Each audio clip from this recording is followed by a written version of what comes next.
last night to see if he was barefoot. Is that still the case? Is he barefoot? Because I know on Facebook somebody posted a picture of these could be his shoes, or is that so he is presumed to be barefoot at this point?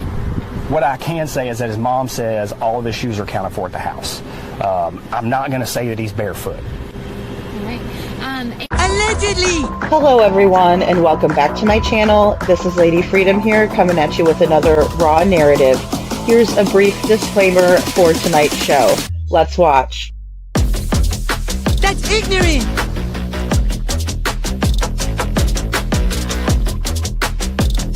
Allegedly, that's ignorant! Ignorant.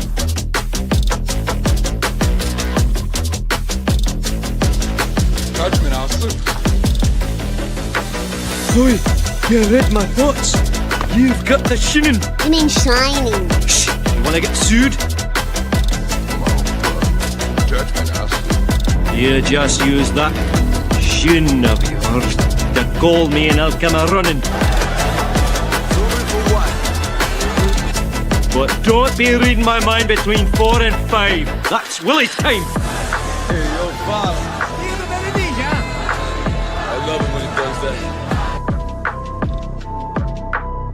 Let's watch.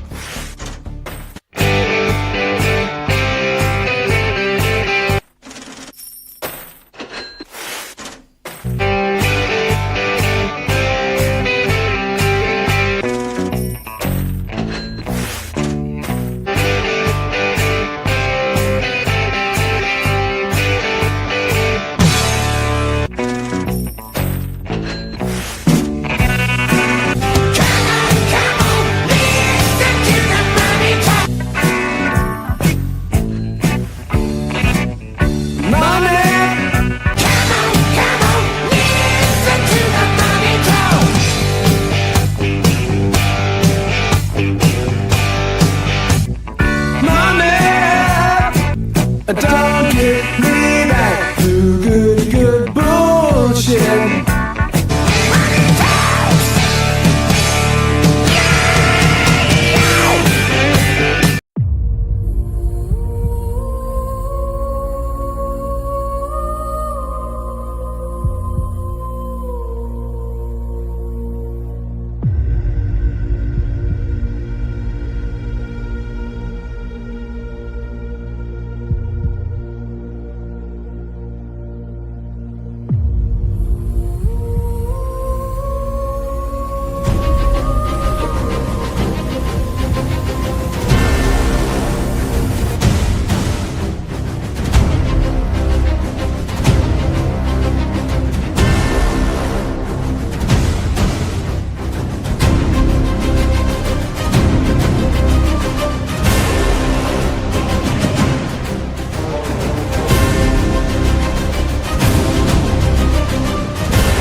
Sorry guys, it looks like I was muted there.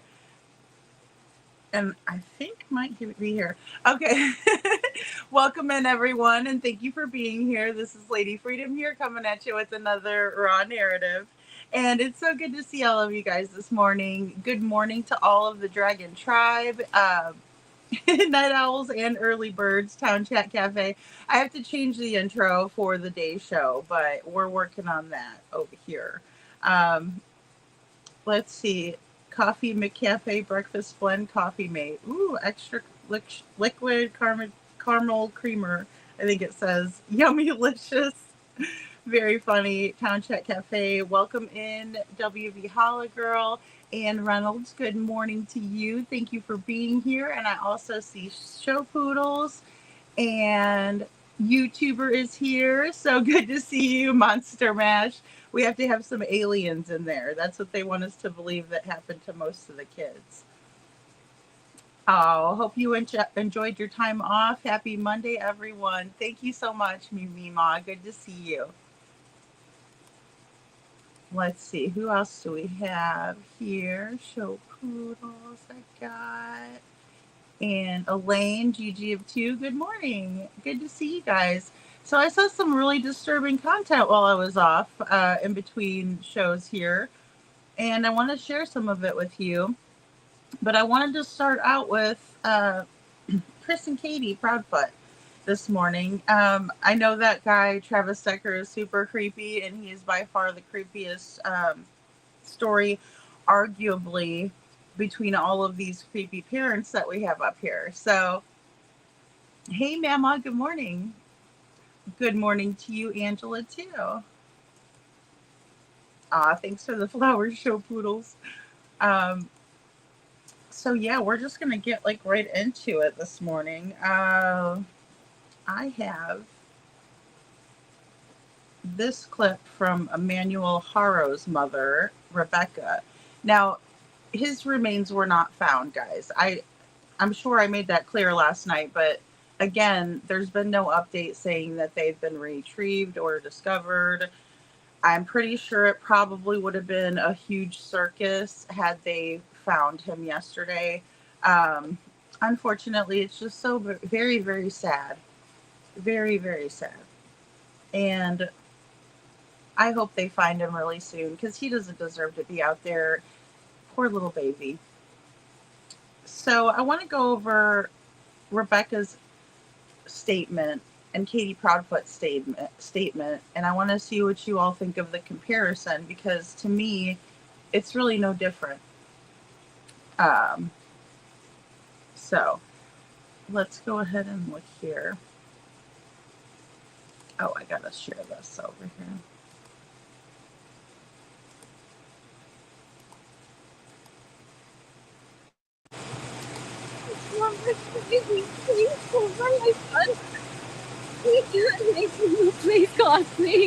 But within a day of their interview with Eyewitness News, the San Bernardino County. Okay, so she's somewhat visibly upset, but you don't see any tears, right? So it's very bizarre, in my opinion. Now, Katie doesn't give us a chance to see her initial face or see whether there are tears or not, but I want you to just really listen to this clip, and if you have to close your eyes or, you know, whatever to imagine this, but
oh, I might have been muted. I'm so sorry, YouTuber. Give me 1 second here.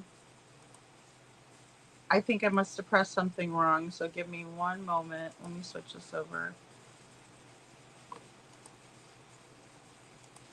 Thank you so much, YouTuber.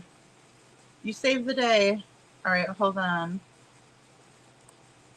Yes, it's this one.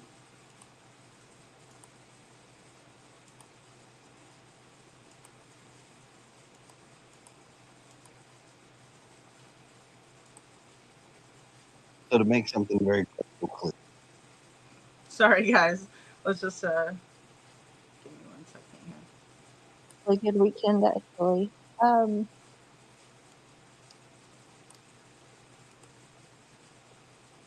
Sebastian went missing. I know that his mom said.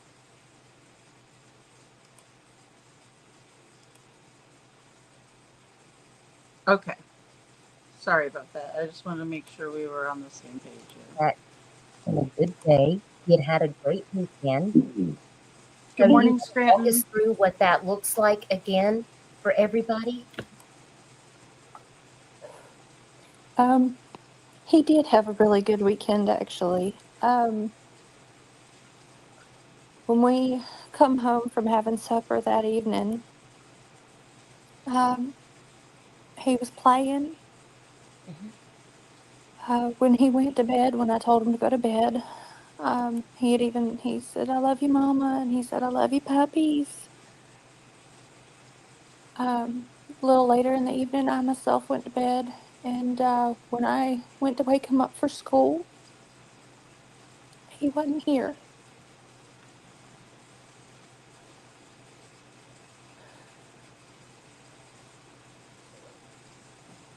That's dead air.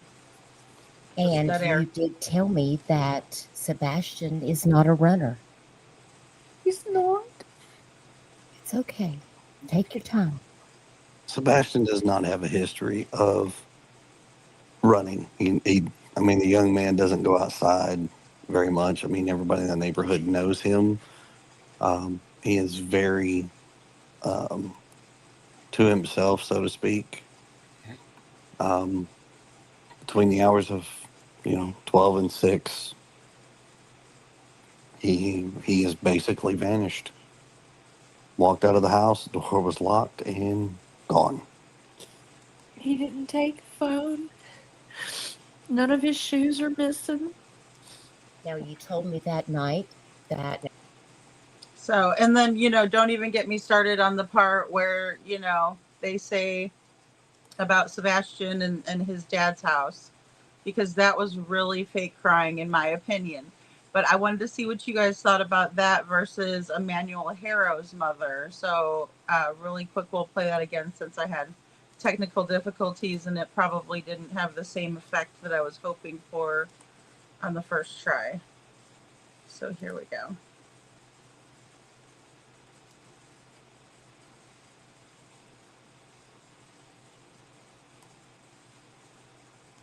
More than a week ago in Yucaipa, the day after their report, the mother making this tearful plea for her boy to be returned.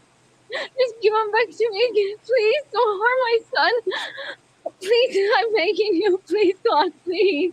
But within a day of their interview with Eyewitness News, the San Bernardino County Sheriff's Department saying the parents had stopped cooperating with their investigation. Then came news of the father's criminal history, convicted of willful cruelty to a child 2 years ago. Today, members. And I mean, he doesn't shed a tear either. He actually looks very indignant, like, how dare you question me? He looks like a big old man baby. Chris, you made sure he was the way, you piece of garbage. Well, I really think that he was jealous of Sebastian and Katie's relationship. Giving that ultimatum is something that I'll never understand. But Chris is definitely a narcissist. So, I mean, it's par for the course with a narcissist, in my opinion. They're all about themselves. They like to triangulate. They like to manipulate other people. They like to get in the middle of things. Yes, Carla, I am on early today. Well, I've been doing 2 shows a day, so I've tried to do like a night show and then a morning show, because it fits well with the schedule. So, but it's so good to see you here too. Thank you for being here. A lot of fake crying and ums. Yeah, absolutely. And just the story doesn't add up at BMW Coupe at all, in my opinion. It just does not add up. And no tears or no real emotion. Like, when we're crying, we have, everything leaking on our face, you know, because we're so upset. You know, I mean, I'd be out there looking like a crazy person. Scranton Strangler, good to see you. In my opinion, the biggest difference in Rebecca sounds fake but terrified, and KP sounds fake and trying to act sad. Yeah, I agree with that. She's trying to act like she's sad, and Rebecca sounds terrified, but it's so fake, right? Because we could see her expressions. So, yeah, Scranton, I'm right with you on that. Because Katie is trying to act like, sorry, I have an echo for some reason in my earbud. Yeah, and she's feigning sadness. And, you know, if only we could see Katie's face. In the interview the next day with Holly Thompson, she does have tears, right? She's rocking back and forth. The whole 9 yards in that one, right? She's really putting it on, in my opinion, putting on a show. And I remember Pascal calling it her best Meryl Streep, and I'm like, yeah, that's exactly what it was. It was very performative and overdone. And you know, in the first interview, she just seems like not emotional enough. It didn't come across as genuine, and so she had to redo it, especially if she's in front of the cameras. It was like their test run, in my opinion, and it just really speaks to their story not adding up. And, you know, they are probably watching these videos, again, trolling YouTube instead of looking for Sebastian, in my opinion, because they know where he is, you know. BMW Coop says, how dare he hold that child when he harmed 2 others? Sickening. I know. And he was the one that was carting the little girl around everywhere. And, you know, most people would think, oh, isn't that cute? I think that was very much staged, BMW Coop. I really do. Like, that was probably thought out, like, I'll carry her around, you know, and look like a good dad. It's so absolutely sick. And that's why I was like, we have to talk about it on Monster Mash Monday. And that was Town Chat Cafe had suggested that title last night, by the way, because these people are horrific. I don't know what to do with these people anymore. And then the ones that want to say, well, how could you blame the parents? Well, because they're usually the ones responsible. Sorry for the big Lady Freedom in your face. Right there, guys. I did not expect that at all. I'm sorry. This is terrible. I'm getting used to it, though, slowly but surely. I love having the laptop so I could show you guys clips. So we'll check for an update. If you guys hear on anything, you know, updates on Emmanuel Haro, please put them in the chat. You know, I don't care if people do that. Other creators, it doesn't matter to me. As long as we're not like talking disrespectfully about other creators, unless I bring it up, then it's kind of like not fair if I don't let you guys say stuff about it. But we try to be respectful. I don't know. You guys are always really respectful to each other, and I appreciate that. And if there's ever, you know, a disagreement, you guys are really good about just talking it out, which is awesome. We got to hug it out sometimes in life, because life is so short. Where does Chris get off being so smart and smug? His day is coming, trust me. Oh, Mimi Ma, he's so confident. Even in the beginning, he comes off as super confident, you know, like, we're not going to figure it out, and, you know, let me make it crystal clear, and, you know, let me help you out with this, but he never helps us out. You know, it's so annoying. So annoying. He looks almost mad when he gets the missing flyers, and she looks scared to death. Yeah, he does look mad. I agree. I get that vibe that he's, you know, angry. Very angry vibes, Mimi Ma, definitely. seems like every interview was different personality, in my opinion. Yeah, we saw like the different shades of Katie, that's for sure. Because like in the beginning, we see this, perceived to be meek, and also, we all said kind of in the beginning, like, why won't Chris let Katie ever talk? And also, if he actually wasn't there, then why is he talking to begin with? So that is very apparent throughout a lot of the comments. I mean, I just remember back then reading all the comments, thinking it to myself, making videos on it, because that's when I first started making videos, and realizing kind of what Chris and Katie were doing, going onto these channels who aren't really about finding people. Arguably, some of them, I take that back. I think Duchess does share out a lot of flyers and stuff. I don't watch her, and I only watched her interviews with these people, Chris and Katie, that is. So to the best of my knowledge, she does share things out, flyers and things like that. But moving forward, I mean, I just watched something about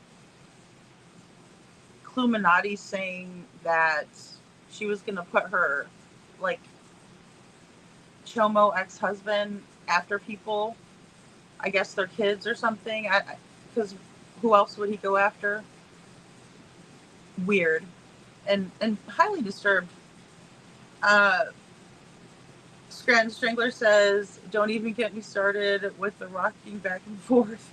Yeah, well, and see, this is the thing. There's a large amount of people that think that was fake too. There's some people that say maybe she was really crying, but like, even I was watching the 1 year video with interview with Holly Thompson, and she was like leaving tears on her face, like not wiping them away to where they were like literally drying before, like she'd have like a big crocodile tear that would just like sit there, even though they give you tissue and, I mean, I don't know, use your sleeve if you have to. I wouldn't care. I wouldn't care what you guys thought of me. I really wouldn't. I wouldn't care if you guys were like, look at that lady snotting everywhere. She's fucking crazy. I'd be like, yeah, my kid's missing. Like, no, I would not be okay. I would not be okay if my child wasn't safe. But these monsters, they don't seem to care. There was a 7 earthquake in South Carolina Saturday, including 2 around a magnitude of 3. Oh my, Miss Ann, that's crazy. I hope everybody's okay. Hey, Meow, good to see you. Good morning. Maybe bring in outside LE. Yeah, they need to, GG of 2. They really should. Absolutely.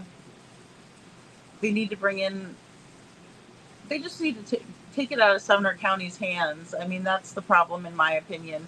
Well, and and maybe it's not, the best solution, but it's worth a try, I think, at this point.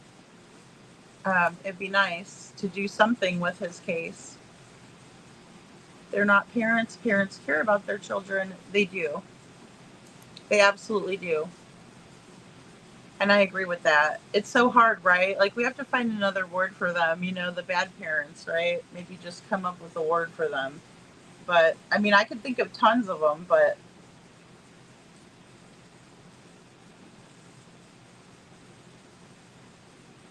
yeah.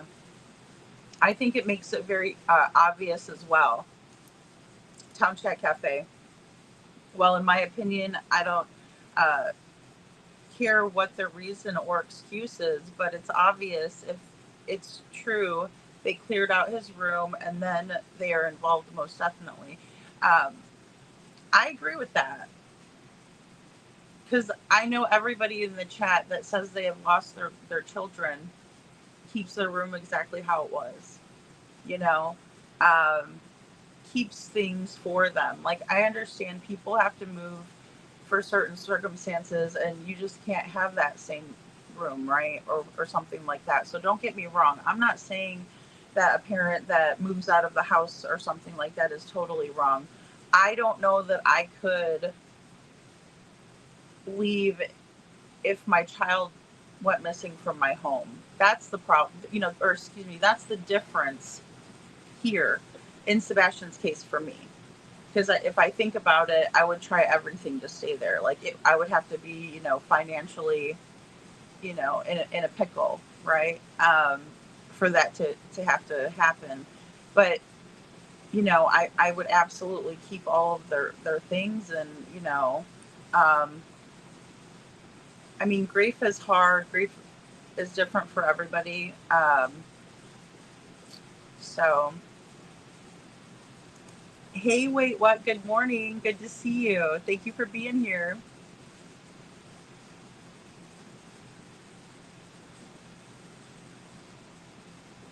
Sorry, guys. I'm just looking through your comments. And welcome into everybody, even you guys in the bushes. Good morning. Let's see. I'm going to play this. I think we have enough people in here to play this. This is really horrific. I'm sure some of you have watched this already. And it's Travis Decker and what we know about some of the reports that have come out regarding evidence. This video from Law and Crime Network is called 9 Disturbing New Pieces of Evidence Against Wanted Dad Travis Decker. And so full credit to Law and Crime Network. We're going to listen to this, but I mean, this is I don't think trigger warning is adequate. I think, you guys really, some of the details that are going to be discussed today in this are very horrible. Like, I don't know.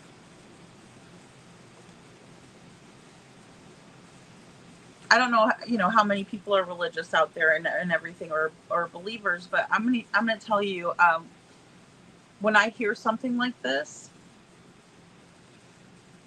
it's like I know that there's a devil out there, right? That just, I don't know if he possesses people to do this or what. This is absolutely sick. So, this is why it's going to be Monster Mash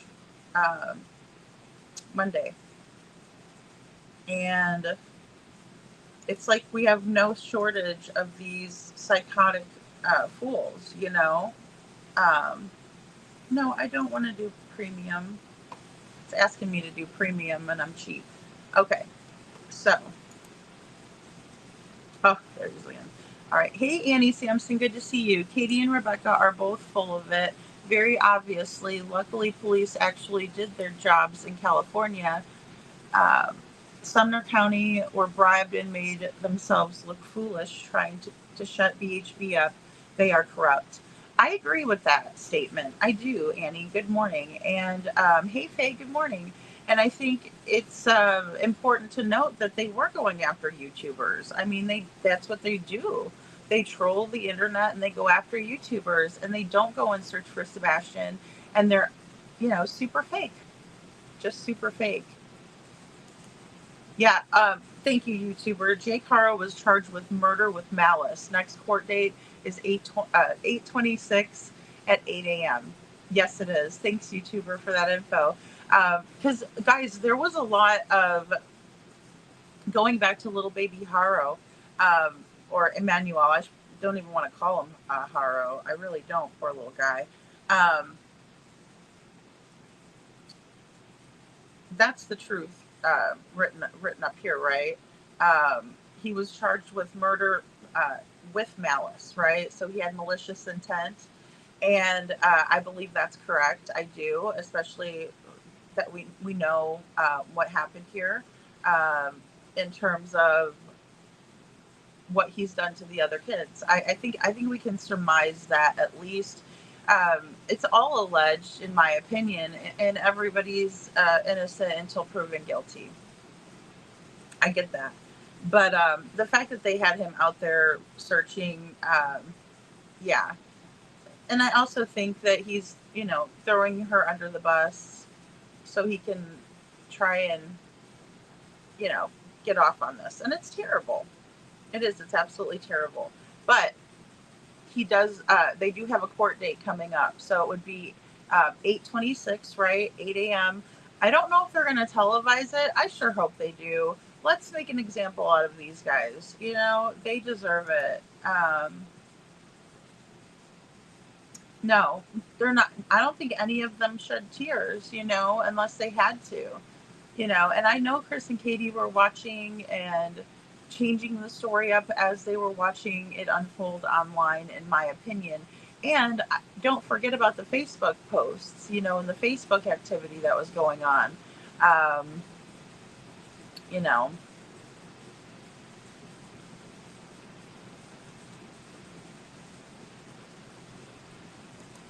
Carla, the devil is running loose in our world today. Prayers is what we all need to do more of, and spread the word about God. I could not agree more with you on that. It's terrible. Like, what are we doing here with this? Like, the world's a vampire. Like Billy Corgan, the world is yeah, it's a vampire, all right. It's scary. And it's like, people are horrified in the neighborhood. This one girl that worked with him, though, was like, yeah, he was like a really cool guy. I'm like, ew, I don't know if I could admit that. Like, I don't know. She seemed like one of his buddies. I was like, gross. Like, even if I thought he was a nice person, I probably would be so disgusted. I'd just be like, there is something wrong. Because once you look back and be like, I mean, surely something had to have been off about him. I mean, he's weird for doing that. Like, how are you a little kid herder, beater upper?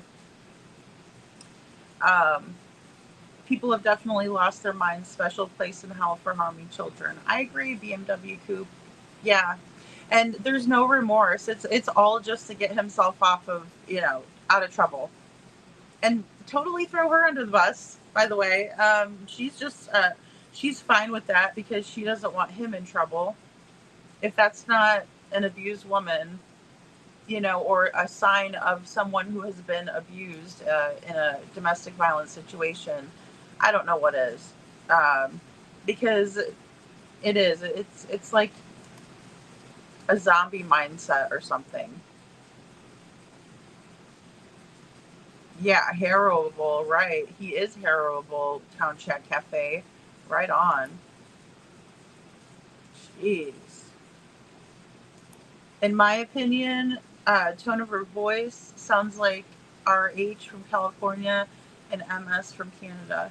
Yeah, well, it sounds like all of these people that we call by the acronym CP, KP, KK. Carla, if they give him any kind of deal this time, then the judge will need to leave the bench. There should be no light sentence for anyone that hurts children. I agree, Carla. It is like so disgusting and twisted and sick that we have to rely on the person who did this to this child or this person or whoever to tell us where, right? It's like, it's a trade. It's using a person as a bargaining chip. In this case, it's a 7-month-old beautiful little baby.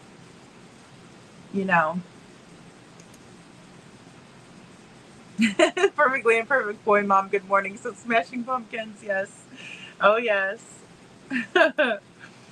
It just makes me think that, especially listening to all of this stuff. Like, I mean, yeah, get me out of this horrible Matrix, Faye. I know. And life can be so beautiful too, like it's so crazy.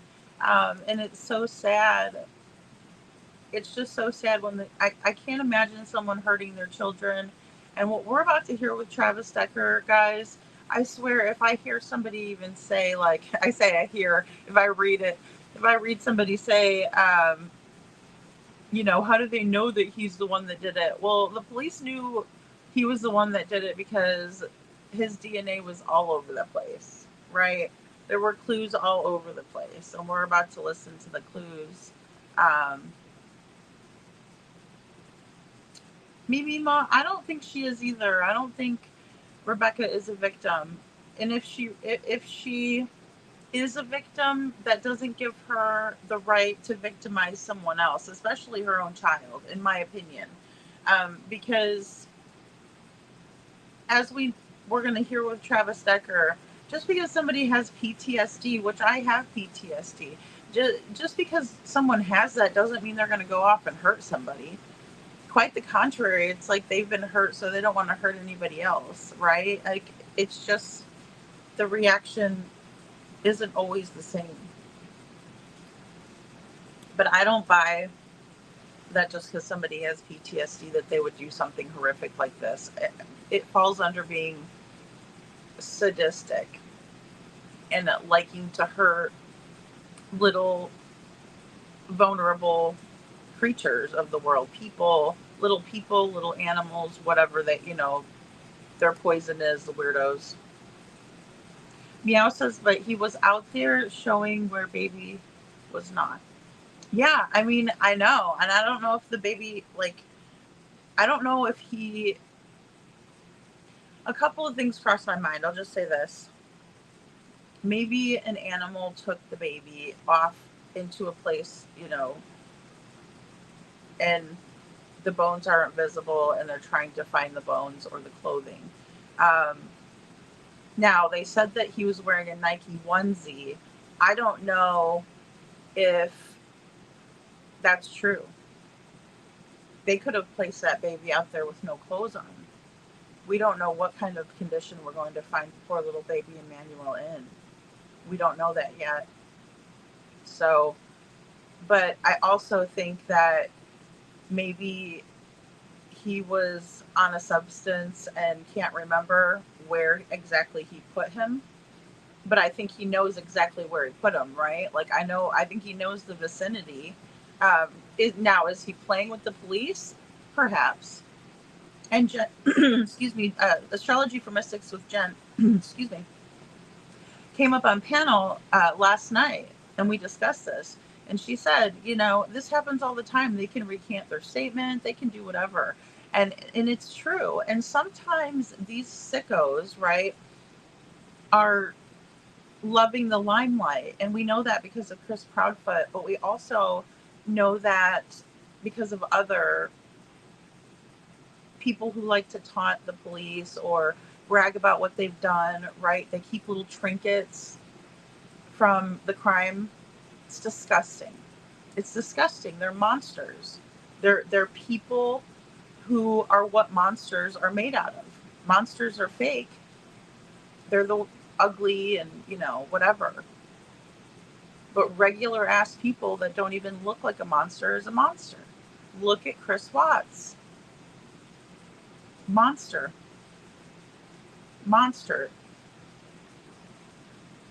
This is like so reminiscent of Chris Watts. BMW Coupe, absolutely. In my opinion, as a mother, she should have. Thank you, Wait What, for hitting that like button. In my opinion, as a mother, she should have protected that baby at all costs. But that's me. Yeah, absolutely. That's me too, and I think a lot of people feel that way. Absolutely, but that's me, and she allowed so much danger to that child, and now he's not here. Yeah, it makes me livid. I don't blame you. I don't blame you at all. I get the same way, and especially when we hear these stories, you know, over and over the same stuff, and we're supposed to believe whatever.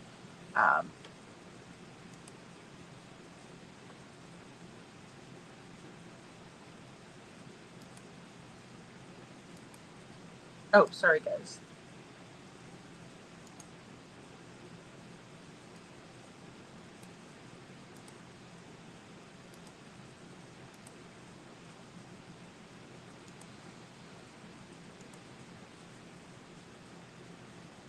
we are learning absolutely disturbing new details about the deaths of 3 young girls and the man who authorities say is their prime suspect. We are talking about Travis Decker, the father accused of brutally killing his own daughter, and the shocking forensic evidence allegedly tying right back to him. I'm going to bring on a forensic death investigator and a former detective to get to the bottom of whether Decker will ever be found.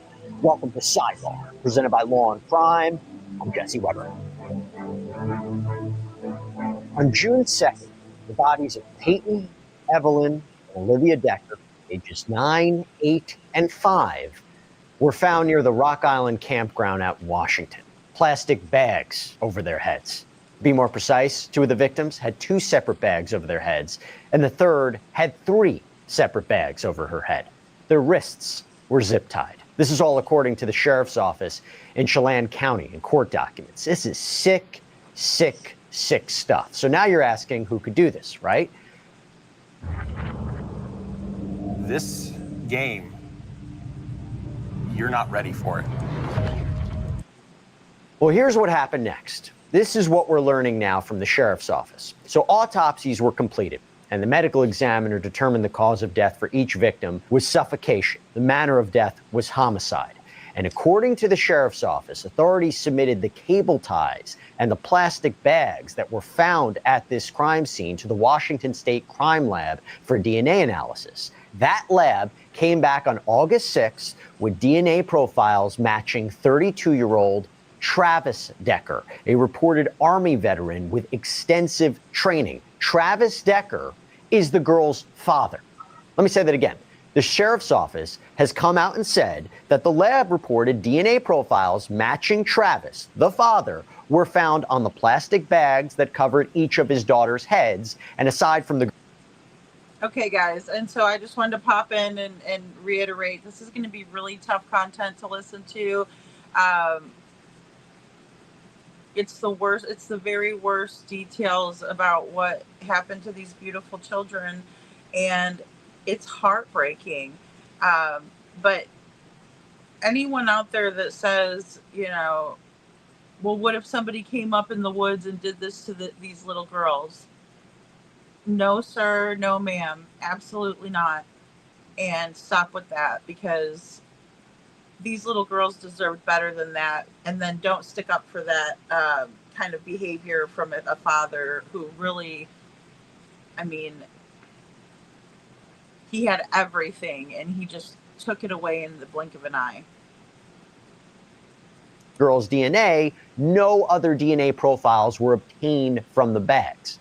And as for the cable ties, 1 DNA profile was obtained, and that was a match again to Travis Decker. No other There we go. Hold on. I'll just rewind profiles matching Travis, the father, were found on the plastic bags that covered each of his daughter's heads. And aside from the girl's DNA, no other DNA profiles were obtained from the bags.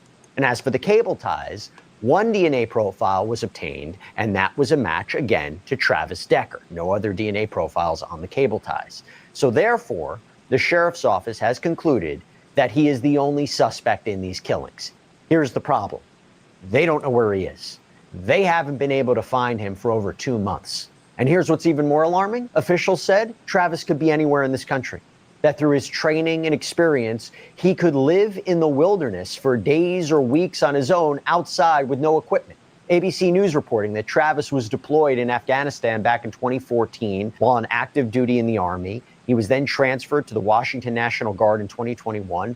There were preparations for an administration separation that began in 2023, 2024, but apparently the process hadn't really been started. That, by the way, is the official way that someone is terminated from active military service. So for now, the Chelan County Sheriff's Office is working with local, state, and federal law enforcement partners to try to find him. The United States Marshal Service has posted a reward of up to $20,000 for information leading to Travis Decker's arrest. In fact, here... Okay, guys, so I'm just going to scoot that back just a tad so I can keep that up on the screen. So he's still out and wanted, right? Travis Decker is still at large for obviously taking the lives of his 3 beautiful children. All little girls, Peyton, Evelyn, and Olivia. the different photos has really made me wonder if baby Emmanuel has a birth certificate, in my honest opinion. Wait, what? I couldn't agree more there. There's so many questions surrounding Emmanuel Haro.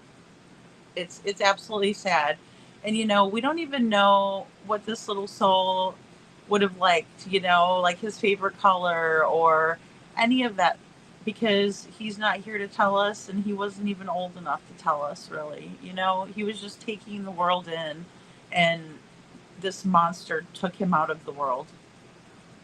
Absolutely sick. BMW Coop says, I'm a mom of 4 boys, and even when they are bullied at school, I'm so fast to react and contact the principal. Absolutely. Mama Bear doesn't play. I'll lose it on someone for my kids. Yeah, I mean, that it's just instincts, right? Like, it's instinctual.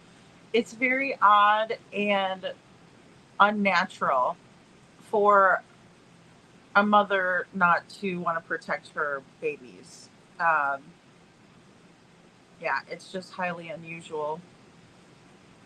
I know, BMW Coop, it's terrible.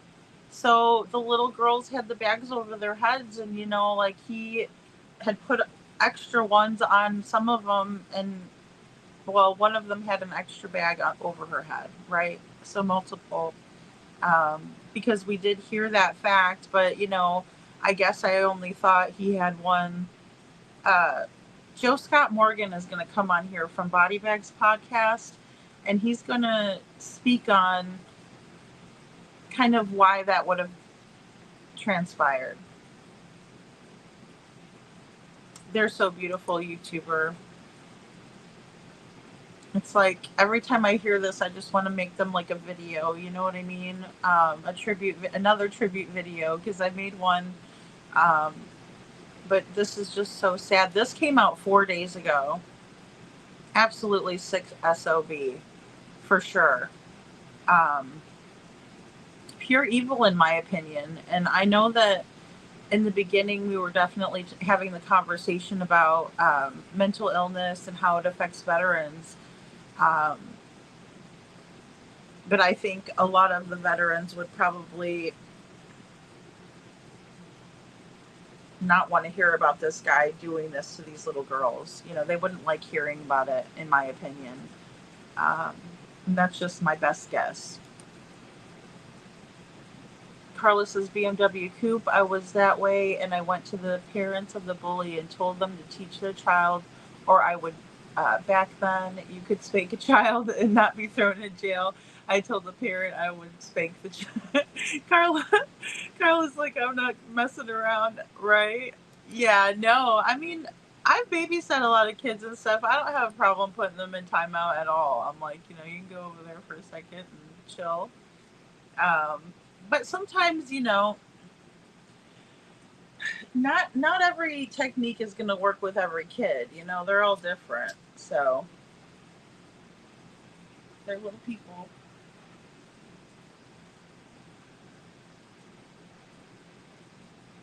Oh, it's just terrible, YouTuber. Oh, it's awful. I know, I agree.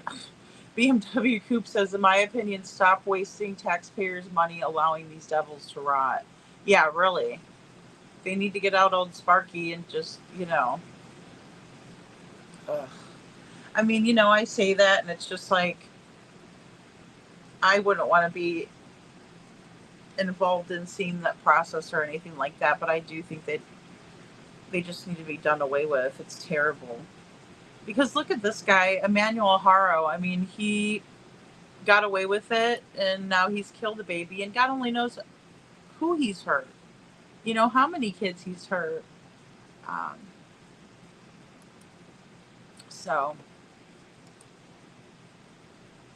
Leading to Travis Decker's arrest. In fact, here's what the sheriff's office said in their press release. The suspect should be considered armed and dangerous. If you see Travis Decker, please call 911 immediately and do not attempt to contact or approach him.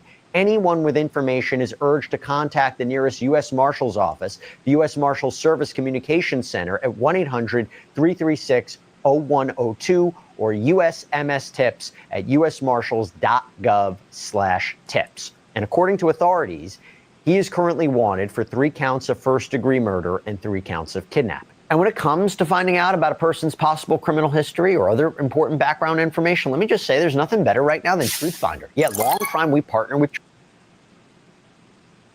Sorry, guys, I'll just skip over this a little bit. I don't care about TruthFinder. Travis Decker's case and the past. But before I do, I want to analyze some parts of this, and then we're going to go through more. So let me bring on 2 experts in this area. I am joined by forensic death investigator from Jacksonville State University, Joseph Scott Morgan, host of the Body Bags podcast. Encourage everybody to go check that one out. I love Joe and Scott retired Morgan, guys. He's NYPD great. detective Dave Sarney, who's also an adjunct professor at John Jay College of Criminal Justice. Thank you both so much for coming on. Joseph, I'll start with you.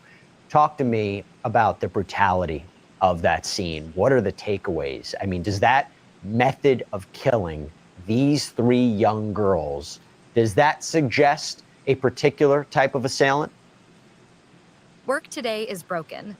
We're all working in too many disconnected apps, and it's killing team productivity. Yeah, I think that it does. And here's the most terrifying part about this is that they would have struggled mightily. This is, we hear the term suffocation. This is truly in the purest form was referred to as an oxygen deprivant event where the individual, and it happens relatively quickly, but they are struggling for life because they're rebreathing their own expelled air. So with the uptake, when you're blowing out your oxygen, or blowing out air, that air that you're blowing out is actually carbon dioxide. It's a painful death. Your brain is screaming for oxygen, these precious little angels that are there, and they have these bags over their head. There would have been struggle. We think about what it's like, when you're trying to breathe. And to add a layer to this, just follow me here. Most of the time, it's a natural response to put our hands up to our face, our throat, this sort of thing. Maybe in a primal sense, try to clear our airway. They're bound. Can't do that. They can't. I mean, guys, really, monsters. We're dealing with monsters. These little girls were bound and could not try to save themselves. They had to suffer at the hands of their monster dad.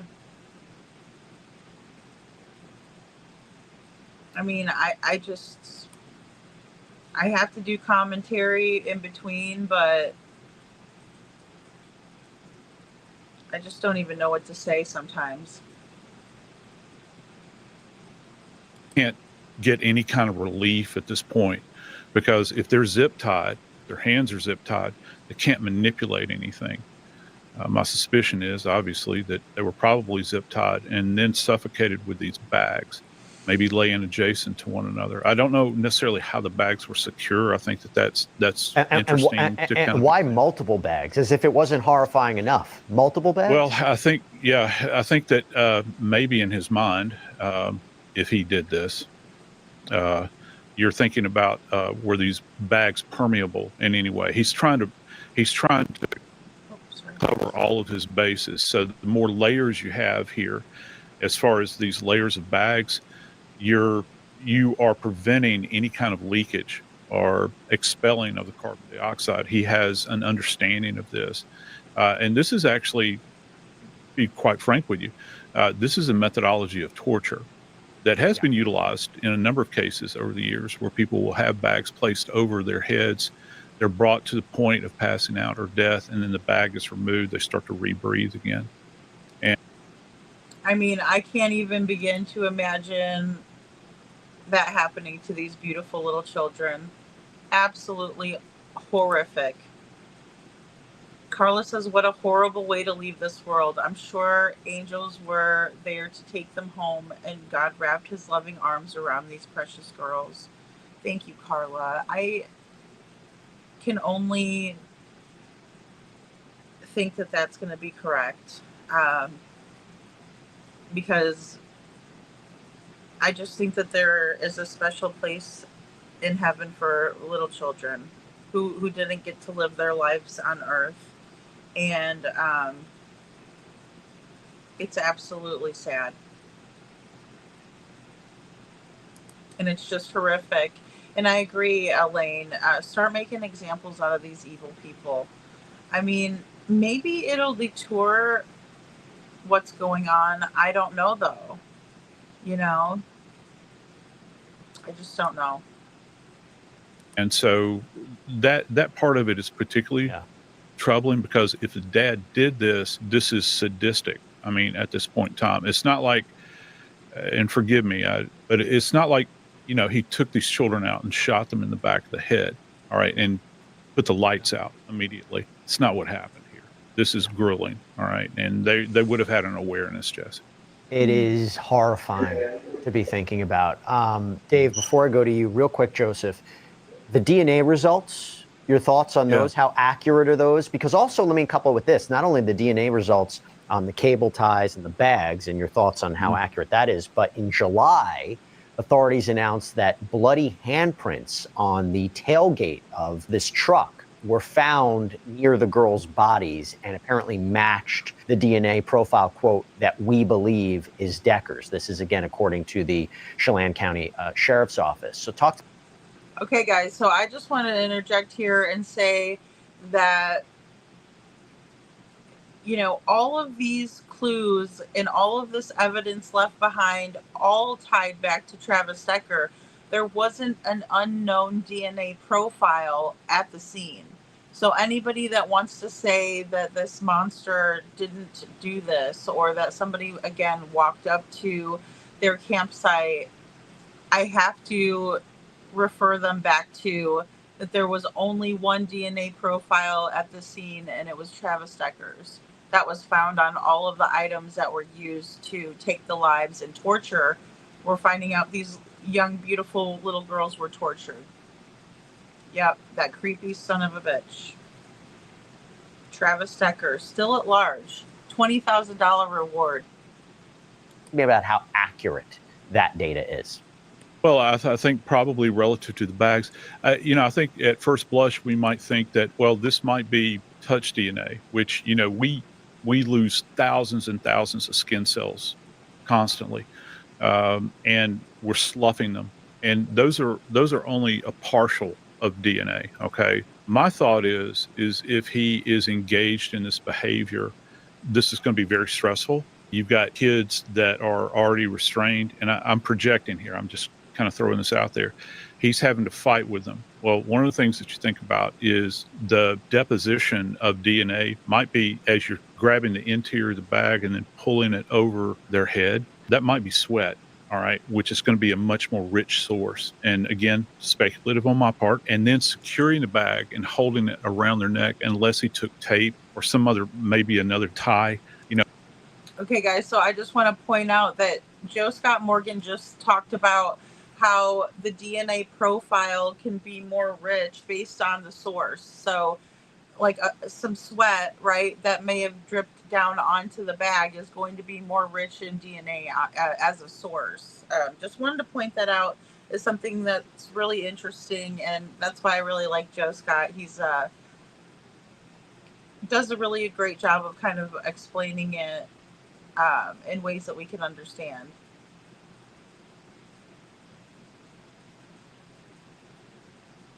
I mean, Carla, I actually, Carla says, people that are saying this, are they protecting Travis? Do they know where he is? No, I'm saying just people in general on the YouTube streets are like, oh, how do you know? And that he actually did it. You know, we don't know anything about that. Well, the police did, though, because the police were at the scene, right? They went to the campgrounds. They found the dog. You know, they found the whole scene, the gruesome scene that he left behind. And they also did find that bloody print on his truck. So, you know, everything matched up to him being the one that did it. But there was a lot of people that were speculating that someone could have just, you know, come up in the woods and came upon them and took the girls out and then killed Travis and took him somewhere. I mean, it's so outlandish. And I understand everyone's going to perceive it differently. But I just, I find it so odd that people are so quick to defend these monsters. To secure it that way.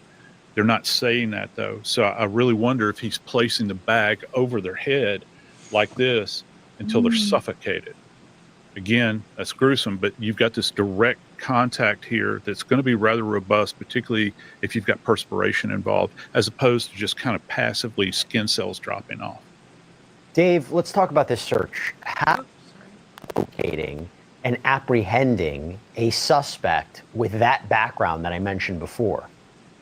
Well, here's the issue again. We know you have a point of where you know he was at.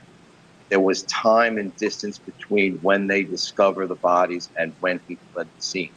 So now you're going to try to do background history on him, trying to get an idea of where he may have been prior to, so he has some familiarity with the area or a location where he was going. He left the car, he left his dog. So he had an intention. He already had some other idea of flight, because if you look at this, to do what he did, this is a planned murder of his children. That's really what it comes down to. This is not about psychopathy. It's not about this. If he's the one responsible, this is a... And guys, I also want to point out that Travis Stecker went to a judge and begged to have access to his children. Once he gained access to these children on the first visit, he did this to them. And I just want to make that abundantly clear. Planned murder. And there had to be some sort of planned escape. This isn't sort of a happenstance. So that's the reason. And then you're talking about the outdoors and the wilderness and the ability for law enforcement to track someone after that long period of time that he's been away. Not only that, with his possible plan, now you have to put out this gigantic net and hope to bring it in. And what happens is, as this case has gone on, the resources, you had a lot more law enforcement personnel involved. Now the marshals are running the show, and it may have been scaled back for resources because of manpower. So now you have this guy has been leaving 2 months at this point, and that's why the sheriff, you could say, he could be anywhere because they don't have, they don't know his exit strategy, and they haven't been able to find anyone who's found him. I agree with that completely. It's going to be tough, especially at this juncture. He had a huge head start, guys. Let's just, put that out there too. A really big head start here. Town Chat Cafe says, I lost 110 pounds. You couldn't tell it all because of my excess skin. So Nobella changed that. Introducing the new... Hold on, guys. They always have these commercials in Florida. I think that I'm on the Florida loop. Okay, so do you think it's allegedly possible he may have gave them something to make them fall asleep before he did this to them? I really hope so, Town Chat. I would hope that he would be so kind. Oh, my Lord. I really hope that. But I'm not sure because, it's absolutely horrible to think about. But he may have been enjoying what he was doing, in my opinion. He seems like a really sick individual, and the problem is in the beginning we were all kind of made to think that he was, suffering from mental illness, and that maybe he had a break or something. But I just don't see an excuse for this if his diagnosis was only PTSD. Even with borderline personality disorder, I'm going to say that no. Those people have abandonment issues. They're not going to do something like that, in my opinion. Women's Warrior, so good to see you. Good morning. Good morning, my friend. Thank you for being here. Women's Warrior says, Lady Freedom, I believe he wanted to unalive the wife as well. He had been pushing for reconciliation of the relationship. It has all the markers of domestic violence, homicide, and he follows the 8-stage timeline. I agree with that, Women's Warrior. Thank you so much for that comment. Really well said. it's really scary because we just don't know what people are capable of. And the fact that he was begging for reconciliation, he was begging for time with the girls, even to the point where he was like guilting the judge, right? Like, come on, give me this time and don't deny me because I don't have a place to live. I'm a vet. Very manipulative. And I agree with you on the markers of domestic violence homicide. Absolutely. Yes, ma'am. So thank you so much. So the Chelan County Sheriff's Office confirmed to ABC News that cadaver dogs had been used. There were tracking dogs. They've looked at sightings, tips, leads. There has been nothing. There was an announcement last month that they may need to scale back the search since the leads have kind of dried up. There is a reduced footprint.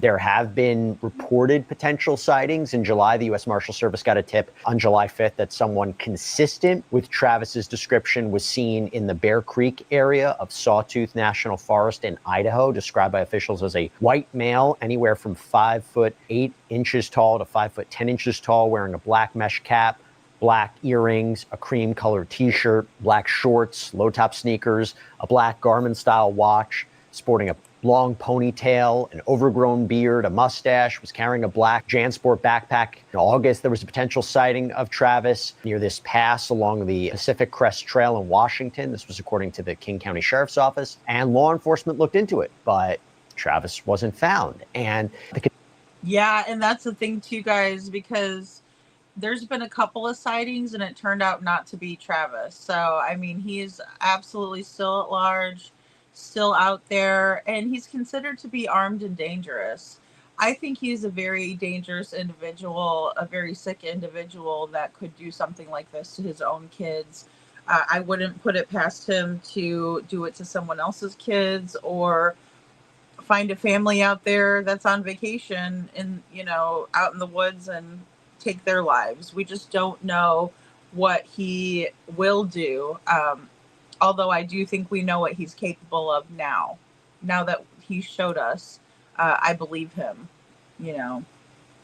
Tatas County Sheriff Clay Myers said in a statement, "We can't and won't quit this search. Peyton, Evelyn, and Olivia Decker deserve justice. Decker remains a danger to the public as long as he's at large." Dave, are you surprised he hasn't been located? If he is alive, how could he be surviving on his own? And that's a question that I'm going to believe baffles the sheriff's office and most law enforcement at this point is, how much did he have available? How much material did he have when he fled the location to sustain himself this long? This is almost... Well, and let's remember, guys, about this guy. He does have some training in the military, and he also has caches around in various places. So he absolutely could have caches of food, water, supplies. All around. He could have been planning this for a few years. We don't know. We don't know that exactly yet, but we do know that it was premeditated. He talked about going to Canada. They're going to get into that too. So just a lot of moving parts with this case, but I'm very grateful to the Chelan County Sheriff's Office and everything they've done. Mike Morrison telling this guy, hey, you have to be perfect. And guys, we don't know. Travis Decker might be not with us anymore. He might have went to the burning depths of hell where he belongs. So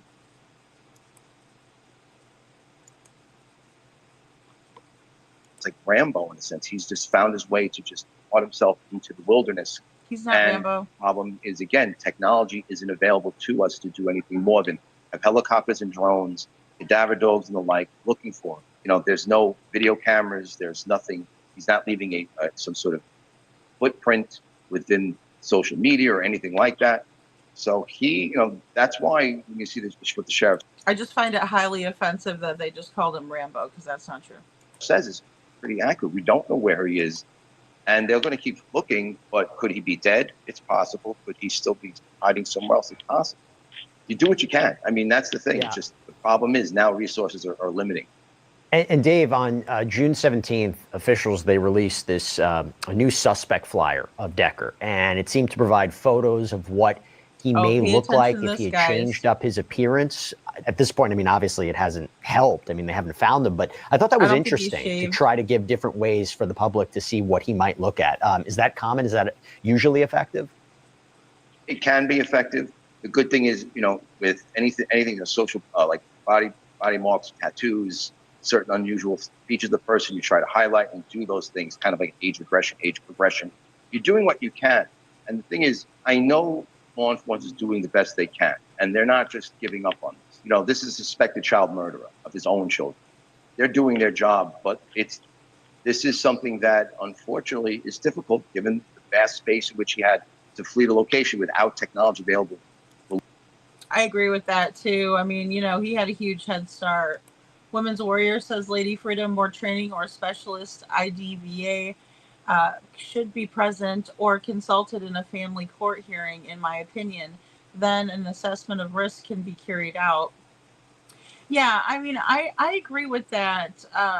There needs to be more of a process. I will say that the judge didn't agree that Mr. Decker should have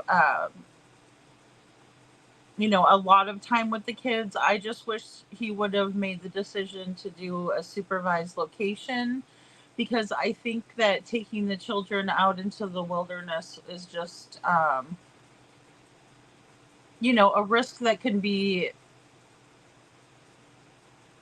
I mean, he told the judge that he was going to bring them out to the woods and camp with them, and they've been camping since they were all in diapers, and this whole, merry little story. But then the first chance he gets, he takes their lives. It's absolutely the most sad. But I see what you're saying. I mean, they needed to assess this in court, and I really believe that if they would have given him an environment where he was supervised, he wouldn't be able to do this. Now, I'm not going to say that wouldn't prolong it, because he would just probably be on his best behavior and get access, like you said. Also trying to get in the good graces of his ex-wife as well, so he can, get back into the home and hurt the children and possibly even her. I mean, it's a very dangerous situation. So thank you for, pointing that out as well. Hey, Veronica, good to see you. Good morning. Yeah, Carla, I agree. No, anyone that does this to his children is a coward and could not take his own life. Well, I agree with that. Besides, he thinks he is king. Yeah, those kind of things. People think they're superior. I agree. I think he's got a major superiority, complex. I also think that he thinks he's better than everyone else. I can definitely see narcissistic traits, and I'm surprised that he wasn't diagnosed with that when he was evaluated. I'm very surprised. Very surprised. Not to say that borderline personality disorder comes with its own set of toxicity.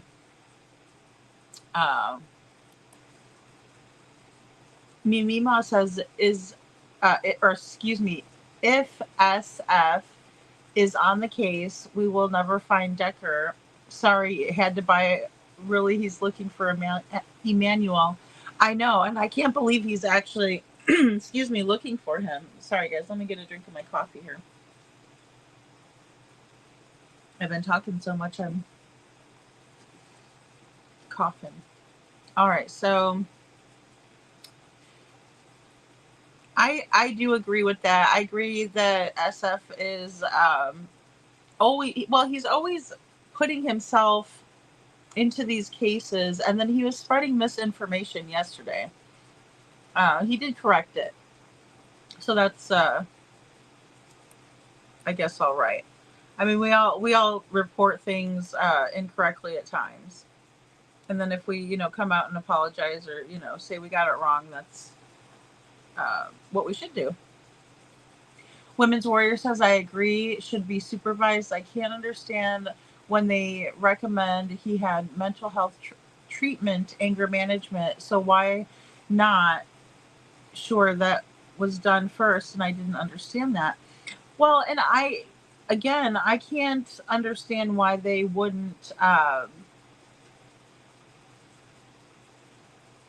it supervised until he got help. I mean, that's what they usually will do, is they'll make people do the classes or whatever, but they're not going to readily just give the kids over to the parent who is displaying questionable behavior.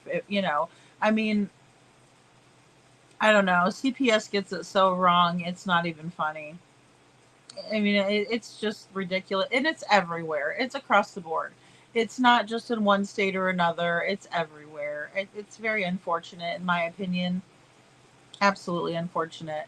Carla says SF is not looking for anyone. He just inserts himself to get attention. I agree with that, Carla. I think he does. I absolutely think he does do that. I don't think he cares about finding the kids. I think he just cares about putting his name out there and calling himself a private investigator. He's all about marketing himself,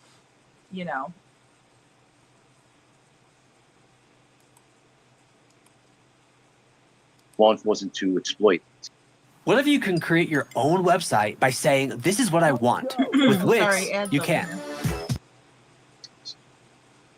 Now, to give everyone kind of an example of what we're talking about, authorities, they searched the Blewett Pass area in the Wenatchee Mountains, but the sheriff's office said, quote, the potential evidence and intelligence gathered in this area are inconclusive, meaning we cannot confirm any of the information is directly associated with Mr. Decker. So you're kind of getting a sense of the complications there.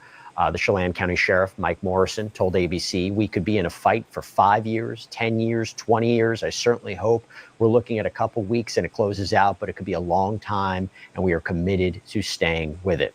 And actually, it was interesting. On July 17th, there were videos that were released by police showing Travis 3 days before picking up his daughters. It's apparently of him in a parking lot of a grocery store in Wenatchee. This is, again, in Washington. This is after he allegedly rear-ended another person's car. He's seen talking to a police officer and the person whose car he hit. And I kind of want to lay out some of the timeline too. So we go to May 30th, and according to Ariana Cozart, who is the attorney for the little girl's mother, Whitney Decker, Travis picked his daughters up at their house in Wenatchee Valley, about 50 or 60 miles from the campground.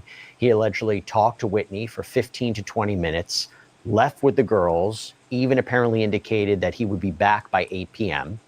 Whitney then calls police with a complaint saying she hadn't heard from Travis. He didn't bring their girls back home when he said he would. So yeah, guys, 8 p.m. is when he was supposed to get the girls back to their mother, right? And so, holy cow. I mean, I can't even imagine what was going through her mind when she, I mean, somebody's 5 minutes late, they're 5 minutes late, they're 10 minutes late. A lot of times if you're dealing with a jerk and you're having a co-parent with that jerk, they will, do things like that, like show up late without even just, sending a quick text message over and saying, hey, I'm running behind. But that's a courtesy, and, just depends on the person, Good morning, Holly. Yes, good to see you. But people do deal with those situations when you're dealing with a jerk, and especially a narcissist. So, but 10 minutes later, you're kind of getting antsy. You might text them, hey, is everything okay? Sometimes you might be like, well, hopefully they didn't get in a wreck or something on the way over. It's not always something horrible, right? But you just kind of might be thinking, now an hour later and you can't get a hold of him, and he's got mental health history. I mean, talk about a red flag. Oh, thank you, Holly S., for the super sticker. Thank you so much. Aw, good morning. And Women's Warrior says, lady, we, the true crime community, could make a national children's safety board, and we could sit down and look at failings, make new legislation to present to government for all states to prevent harm. You know, I would be very interested in helping with that, Women's Warrior. Absolutely. I think that that would be a great cause to put together a plan. You know, and I think on a federal level, there needs to be some oversight. You know, they need a committee over the states. You know, check in on them, make sure things are in tip-top shape. Look, we can't prevent everything, but there's obviously cracks in the system, and these kids are falling right through them. And it's always households where they've been in this house, you know. Sometimes they go to the house and then they leave, and the kids are left there, and the kids are poof gone like Summer Wells, in my opinion. You know, beautiful little Summer Wells is still missing. And it's just absolutely so sad. But I would love to work on that with you, Women's Warrior. Yeah, let's get together. Holly S. says, I feel like he is just starting over fresh somewhere. There are lonely women out there who believe a sad story and take him in. Look at Jake's partner, baby mama, whatever. Hey, Holly S., that is such a great point. You know, he could be out there like smoozing other women and like, you know, womenizing other women. And they might not know, you know, he might look completely different. Like, that's one thing about this guy, is that he looks different in all of the photos. It's so strange to me. Like, you have the buff photo, right, where he's wearing the American flag shorts. You have this photo where he looks scruffy and rough, you know. You have so many different looks on Travis Decker. He's absolutely someone who can alter his appearance, in my opinion, because when he looks clean cut, he looks super clean cut. But then when he's scraggly and long haired and ponytail and, you know, I don't know, gross. I just can see that happening for sure. And then wanting to protect him to boot, you know. Veronica says, yes, I agree. Oh, Mimima, you'd love to help with that too. Cool, Women's Warrior. Mimima would love to help us with that. That's great.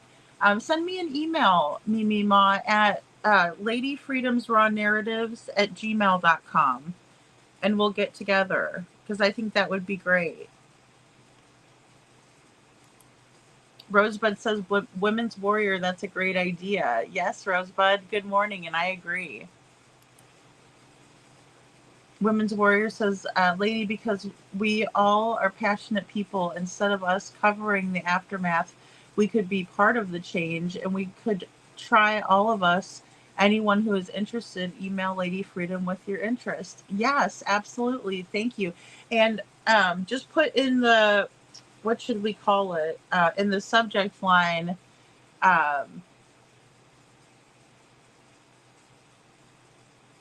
let's see. We'll just put CPS reform in the subject line, please, and then that way I can see which ones are, who's interested in helping, and then Women's Warrior and I can get together on that, because I think that would be a wonderful initiative. And I agree with what you're saying, Women's Warrior. It's a lot to think about when we cover these cases, and we do have a tremendous responsibility as creators, because we do have the platform.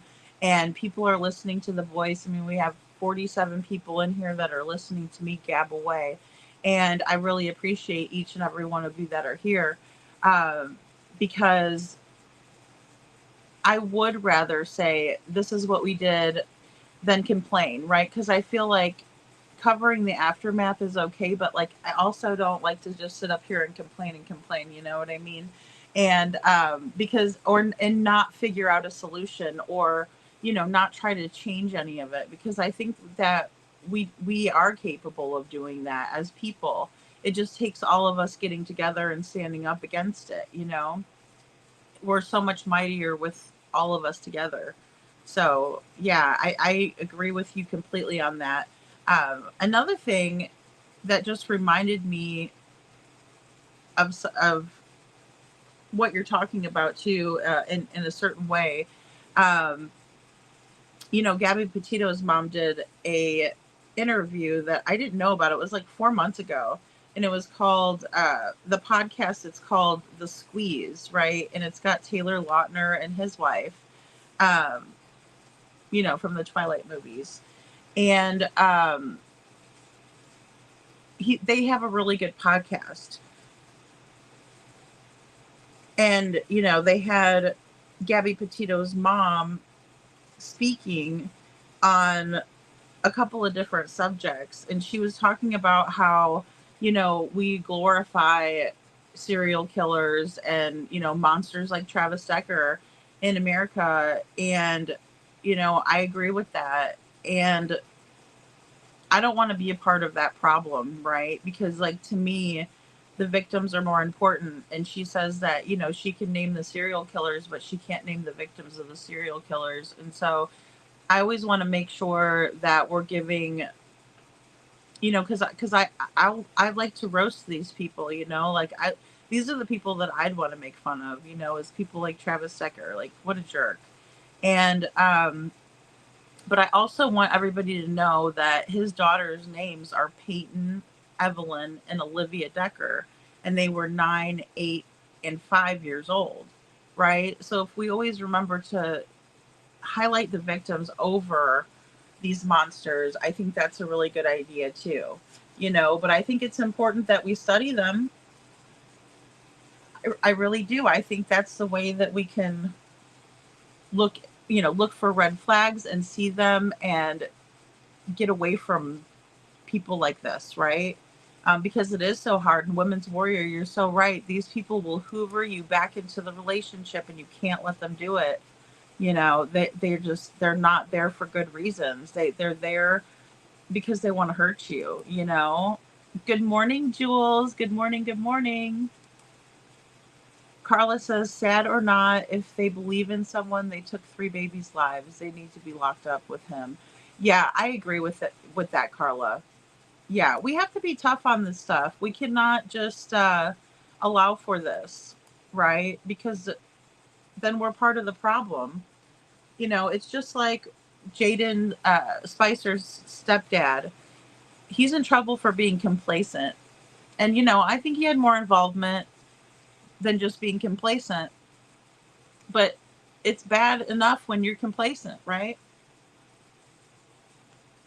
So I don't want to be complacent. And these children, these kids need someone to speak up for them.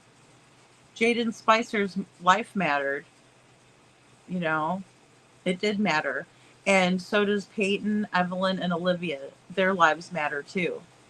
Over this dirtbag, who oddly enough gave them life, was part of that anyway. Carla, I agree. I'm saying he may change his look or say he's down on his luck or something. Yeah, absolutely. Yeah. Oh, for sure. Yeah. Oh yeah. He'll be like, oh baby, you know, blah, blah, blah, you know, whatever the hell the line he uses, you know, whatever his favorite line is. I'm sure he's used it on everybody he's met. That's how those guys are. They're so unoriginal and tired. Oh my God. Holly S says, or he could say he didn't do it or something if he's that much of a smooth talker. And I mean, I agree with that. And see, women want to believe the man, right? They just want to, we want to believe him, you know, we want to believe that he's a good person. We do. And sometimes, you know, they'll get you in a position where, you know, they don't mention anything like that, you know, their baggage. And in this case, it's like a whole lot of it. And, you know, and then they'll be like, well, I have something to tell you or something, you know. And if you're in a position where you don't have a high enough self-esteem, you might accept that from him, you know, or believe him. You might want to believe him so badly, and you know, you shouldn't be. I don't know that he took his life either. I would just think that maybe he would succumb to the elements and just be stubborn enough to be out there, you know. Or if he was injured, you know, like say he fell down like a ridge or something that he didn't see, or, you know, just anything. He could have put himself in a pickle where he just, didn't have the supplies and whatnot. But I don't know about him taking his own life. I mean, Brian Laundrie, I said, when all of that was going down, I said that he was going to take his life, and he did, I guess. So these fools. Yeah. Oh, I know. Oh my goodness. Carla, can you believe, I mean, look at Wade Wilson. Like, I can't even with that. I can't even listen to his calls, his jail calls. That's how bad this all kind of got. And then too, we've talked about, Shonda Vander Ark and Paul, who systematically tortured poor Timothy, starving him, and then they'd only give him the hottest hot sauce they can find on the internet on bread if they did feed him, and frozen chicken nuggets, and just terrible. I mean, they tortured that kid. And, Paul had a girlfriend or two. I mean, it was disgusting, and people helping him out. It's just nasty. But yeah, Carla says, Holly, yes, I understand, but you have those fools that write love letters to people like Kohberger. I mean, disgusting. People were writing to Scott Peterson. People write to Chris Watts. It's disgusting. I mean, I get if you're trying to do like a news story on them, maybe you might write to them, but I don't know. I don't want to talk to any of these people. I'm not friggin', interviewing these people. I don't want their evil anywhere near me. Like, please get away. Rosebud, yes, to educate parents, families, what to do before it gets to the point of CPS. Yeah, I mean, Rosebud, I'm for that, because I'm for, healthy families and healthy kids, and, people aren't going to have a perfect life. Nobody does. There's a lot of stress in life. Work can be stressful. Money can be stressful. All of these things can be very stressful. But it's just so sad to see these kids falling through the cracks and having to be taken from their home or left in a home where they're unsafe. I mean, it really sucks either way. But if we could get resources for these people and give them the tools, I think some people would respond to that. But, when we have substances involved and things like that, that's where we really need to step it up as well, and figure out what's going on with that too. Because, I mean, people can hide that really well.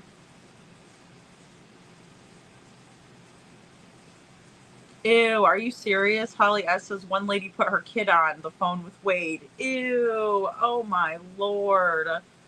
That is just completely awful. What kind of disturbed bitch does that, Oh my gosh, talk about mental. Holly S., yes, those people need locked up as well. If they love these people so much, how long before they copy what they do? Yeah, really, Carla, or how, what if they are just like that, out there all sadistic, doing all that nasty shit all over the place? Oh my gosh. And then calling their psychotic boyfriend that's locked up, oh, disgusting. Sending them commissary money for frickin' ramen noodles. Are you kidding me? Hey, Tony Fire, good morning. Good morning, Dragon Clan. Hey, I hope you have a good one too, bud. And Jules says, lady, I finally texted you. The schedule has me so backwards. No worries, Jules. I feel so bad because I just indiscriminately text you whenever. Sometimes it's 7 o'clock in the morning. Sometimes I text you, after my live. So no worries. Whenever we can get together is good. I won't say the creator, but I was asking creators because I want to put together, a night, but I've never done this before. So I'm trying to plan it all out. So I'm like, hey, would you come on a panel, with a couple of other creators and myself and, come on the show and And he's like, this person that says, yeah, sure, but when do you want to do it? And I'm like, shit, you know. I'm like, well, good, at least you committed, you'll do it. Yay, that's fantastic. And I don't know, let me check, because you know, I'm still kind of rallying everybody together. So Jules, totally. And you know, again, guys, too, I still want to work together on getting something together for Sebastian Rogers, right? Like where we all can show up somewhere where we're going to be seen by important people that need to see us. And so I'll be working with that with Betty, but I know Betty's been busy too. So I'm kind of, you know, I got a lot of irons in the fire, but I really would love to, you know, work on all of this because I think it's great ideas. Women's Warrior says, lady, look at CP. After all we know he's capable of, Sebastian is missing still, and the court allowed Faith to go for the summer break. It's like, what the hell? I know. I can't believe it. Like, it's absolutely nuts, right? And to think that this little girl had to deal with being in an environment where she knows her brother went missing. Like, she's old enough to know, like, you know, and kids are so smart. And they're so intuitive and, you know, they understand things more than we give them credit for, I think, in my opinion. You know, we underestimate them at times or their little feelings, you know, just because sometimes they don't say it doesn't mean that it's not bothering them or that they're not thinking about it. Because I can even remember some instances when I was a kid that I would, you know, I'm very sensitive. I've always been that way. And so I would feel things very deeply. And I was the oldest. And so I kind of always knew my parents' business, you know, and I kind of always knew a lot of business, you know, and I would absorb a lot of stuff. And I realize that now looking back. And so I think people underestimate what kids know. And I found that out with my own daughter, you know, when I was getting out of the abusive relationship with her father. I mean, I just kind of realized that, you know, she knows a heck of a lot more, you know, and plus I could tell that there was some parental alienation going on as well. So just kind of a side note. Carla says, yes, Women's Warrior, correct. Oh, they brought him back to life twice. Why let Wade go? Oh, I know. Oh, Mimima. That guy is, and he's crazy looking, all wild and everything, you know? I know. Writing Scott Peterson. Oh, he is such, I mean, and he's so disgusting. He's like Colin Amber Fry at the vigil for Lacey. What a sick fuck, you know? Hey, Wild Wolf, good to see you. GM y'all, she's so full of shit, in my opinion. Good to see you, Wild Wolf. Wade Wilson is so disgusting. Perfectly imperfect boy mom. Grody. I mean, just look at him. He's just scary. Could you imagine, like, waking up next to that? No, thank you. Rosebud said, I believe our current president is leading the way to get substances out of folks' hands. Now we need to have resources plentiful for those folks so they know that there are ways to live a better life. I agree with that, Rosebud. I do. Yeah, because a lot of it, in my opinion, substance abuse stems from trauma. All of these issues that we see on a daily basis in some way come from trauma, in my opinion. It's not always going to be the case, but I think a large majority of it is. And I think that people do use substances to numb themselves. And it's not the answer. You know, you have to go through it and feel it. You just have to. Otherwise, you can't heal from it, in my opinion. You have to understand it. And I agree. The best thing to do is get it out of people's reach, right? Stop these cartels from bringing in all this crap. And, you know, because it's terrible. I mean, people are passing away from things that, you know, are laced with other things. You know, law enforcement's having to deal with that every day, and encounter that. It's absolutely awful.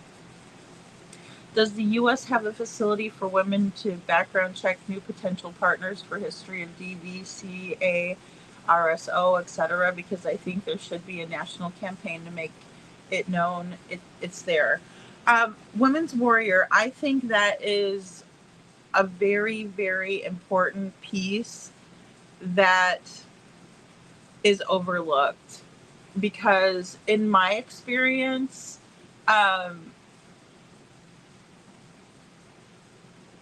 they hide a lot of that in Missouri, in my experience, right? Because there has even been instances where I've gone to a divorce document and there were actual numbers of these reports that were domestic violence related, and you couldn't search them. Even though there was a number for it, it was hidden in the divorce. And a lot of that happens, and it happened to me as well. It happened to me as well. And so, you know, it's just one of those things where no, it isn't always something that is available. It just depends on if the person goes through with pressing charges. And that's another thing too, because they wrapped all of that up into the divorce, and I was never able to press charges on the very last time that he did that to me. And every other time I did not press charges. I did not show up when Dan Patterson tried to push it through and prosecute him for what he did. And that's very unfortunate, because the next woman, he did that to her, and then he did that to the next woman. And so it just kind of depends. Some states are harder on it than others. But I agree, we need to have that, you know, because unless there was a conviction or a charge, you know, for it, but more likely a conviction, I don't know that it would even show up on like a Ben Verified or, you know, Truth Finder or some kind of search engine like that, you know, unfortunately. And sometimes, Women's Warrior, I just have to be real. You know, I've seen situations where, well, I mean, I've experienced it too, where it was just like, you know, the other woman knew about the, you know, abuse. I mean, you know, my ex-husband's new wife knew about the abuse. When it started happening to her, she called me, you know, and told me about it. And I said, what did you think was going to happen? I was with him since I was 16, is what I told her. Not to be, you know, horrible, but I mean, she was doing a lot of things to me too, like kind of like what Katie Proudfoot did to Nina. And so, you know, sometimes they won't even believe it, you know, and it's just like with the Haro case, you know, Rebecca knew how he was, knew he had that conviction. Oh, it's not going to happen to me or my kids. Well, it certainly did. And she's still sticking up for him, you know. It's just certainly so toxic, and it's very hard because every individual case is so different. But I think you're right. If we had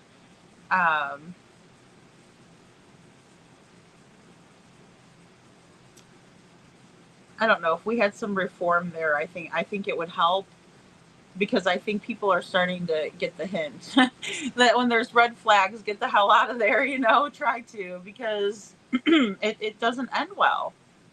Unfortunately, it just doesn't end well. Carla says, what kind of damage did that judge do to poor Faith by sending her with the Proudfoots? The mental anguish she suffered will hurt her.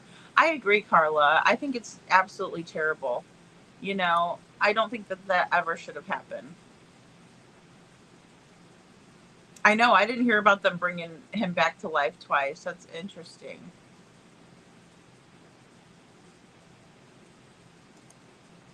Yeah, Melania is, usually the first lady is always very, kid oriented, trying to, be a good example for the youth. Women's Warrior says also First Lady Mrs. Trump is an advocate for children's welfare. So maybe we could contact her once we decide what we want to do to protect the children, etc. Yeah, I would love to work on that with you. Yeah, and I think it would be really something to ask her to help us with. A lot of times the First Lady is, like I said, very interested in, the youth. And I think this is a worthy cause, especially when we see this like over and over again, right? It's really frustrating to say the least, but if we can make a change, that's where it's at. Trauma and, in my opinion, undetected mental and neuro issues. Yeah, Holly S., I can absolutely see that for sure. Just because, here, we'll just continue watching just a little bit more of this.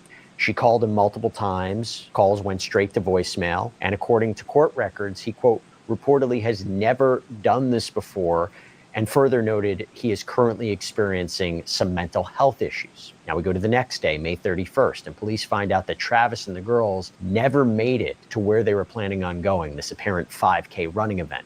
And this is interesting, that police indicated at the time that Travis was, quote, homeless and living in his vehicle or at various motels, hotels, or at campgrounds in the area. And despite all of this, authorities said the case didn't warrant an Amber Alert. They did issue an endangered missing person alert, not an Amber Alert. The required criteria for an Amber Alert includes that there's a reasonable belief by law enforcement that an abduction has occurred and that the law enforcement agency believes that the child is in imminent danger of serious bodily injury or death. And once that's determined, then police notify broadcasters, state transportation officers. It alerts regular programming. It interrupts it. Radio, TV, there's highway signs, there's other digital platforms. But then you go to June 2nd. And authorities find Travis's car at 3 p.m. near the Rock Island campground. And that is when they find the girls' bodies, and the search for Travis is really on. And by the way, this area of Washington is in the Wenatchee River Ranger District. It's remote, it's mountainous, and encompasses approximately 696,000 acres. Joseph, back to you. Do you sense, as Dave was talking about, this element of premeditation, right? Assuming he did this, does the area where the girls are found, does that indicate something to you? Yeah, well, familiarity. I mean, you just said that it's very remote. I got to tell you what this reminds me of. I was part of the investigation into the Olympic Park bombing back in '96 when I was with the Emmy in Atlanta, and for years, they were looking for Eric Rudolph. And he turned up one day, a country deputy found him digging in a dumpster in the back of a 7-Eleven, trying to scrounge food. Now, he is an Army vet. It's part of the 82nd, if I remember, and they had all kinds of people, teams scouring that region in the Blue Ridge Mountains, that sort of thing, looking for him. I had friends that were injured at an abortion bombing, LEOs that were there because there was a secondary device that he had set off. So, I was invested in that case. I remember it distinctly, and it took a long time, but he was prepped, seriously prepped. And if this guy's got a military background, I don't know specifically what his Army MOS was, but if he has any kind of prepping mindset, he could have supplies laid in. You never know where he might have them rat-holed, sitting out there in the wilderness, an area that he's very familiar with. And he may have moved on at that point in time. He can live off of the land, by his wits, with his training, that sort of thing. But to the point made earlier, yeah, you show up with these kind of tools. What are you going to use multiple baggies for that they're a size that you can put over a person's head? And you're going to have zip ties, and they are specifically used as a mechanism to bring about the end of these precious babies at this point. That is so sad, guys. So very, very sad. Yeah, and it is tough, guys, and it is tough, Holly, as I saw about, it ruins friendships, when you're trying to, um, you know, when you're trying to talk to your friends about leaving, their abusive spouse, right? When they're really hell bent on staying and they don't see it, or they make up excuses, or they're blaming themselves, so they feel really guilty and they're saying like, "What could I do better for him?" Or he never used to treat me like this before, and he is now. It is a major mind fuck, for lack of a better way to say it. I mean, they're literally playing mind games with you, especially when it's narcissistic abuse. So it isn't so easy to just leave. And I burned some bridges myself, with people who were like, "You need to get away, like you can't be putting up with this, you can't do this anymore." And I would go back, and it's just like, it's so hard for both people, because when you care about somebody and you love somebody and you don't want them to be getting hurt anymore, it's really, really tough. It's really, really tough, because you don't want to necessarily give up on them, but sometimes you have to preserve your own mental health and your own well-being as well, too. And take a step back from that, because it is a toxic environment to be stuck in, caring about someone who is allowing someone else to do what they're doing to them. And I mean, especially when we see the women who allow for their children to be hurt in the crossfire, it's absolutely frustrating, to say the least. Women's Warrior says, "So we have it even without a conviction. If there has been a call going in, it's logged, and the police officer, will call the woman and give the information." Yeah, that's a really good strategy, I think. I just know here it's really difficult, because they don't document things as well as they should. Because surely if a woman could see that progress, it might make them think twice. It might not. They may take their chances and say, "It won't happen to me like that," but it oftentimes does. Oh, I mean, Mima, that's really cool. I've sent her emails, and the First Lady actually emailed me back. That's really cool. Very awesome. Lady Freedom, I'm fearful that the opposite is going to happen, that the sex offender databases are going to start going away. Yeah, well, I mean, there was a lot of talk about how, there's a certain group of people that, enjoy doing this or that with children. Well, yeah, we call them chomos. And it's absolutely unacceptable, in my opinion. Hey, Little Redo, good morning. Mima says, "I sent her one a week to remind her. I told her I was going to do that, and she told me," she said, "she understands and is very aware of Sebastian Wayne Drake Rogers." Really? Mima, that's fantastic. Oh my goodness. I was requesting people let me know, like, if you're writing to people, let me know if you get a response, or and I was like, we should do a segment called We the People. But that's fantastic news. Yeah. And it's a good reminder. Don't let her forget, and I'm so happy to know that she's aware of Sebastian. Yeah. Aww. That just warms my heart. Carla says, "Holly, I hear you. I also have been through this. My last words to them were, have a great life, and I gave you the facts. If you choose to ignore them, I was a friend that cares." Yeah, Carla. Well, because it's so difficult.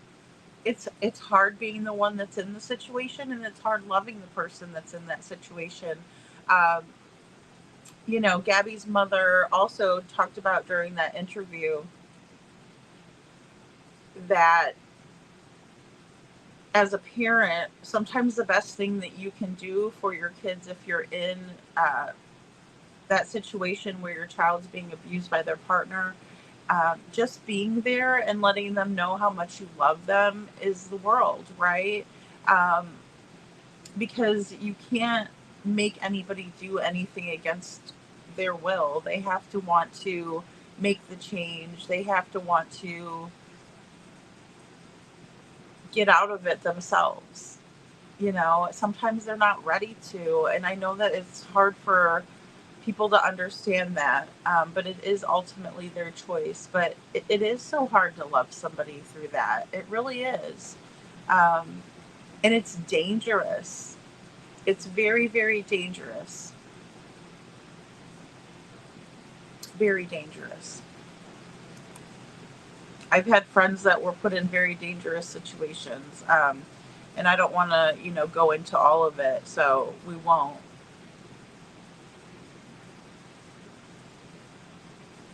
Those poor little girls, Tina girl, they deserved an Amber Alert immediately. I agree. Thank you for being here, hon.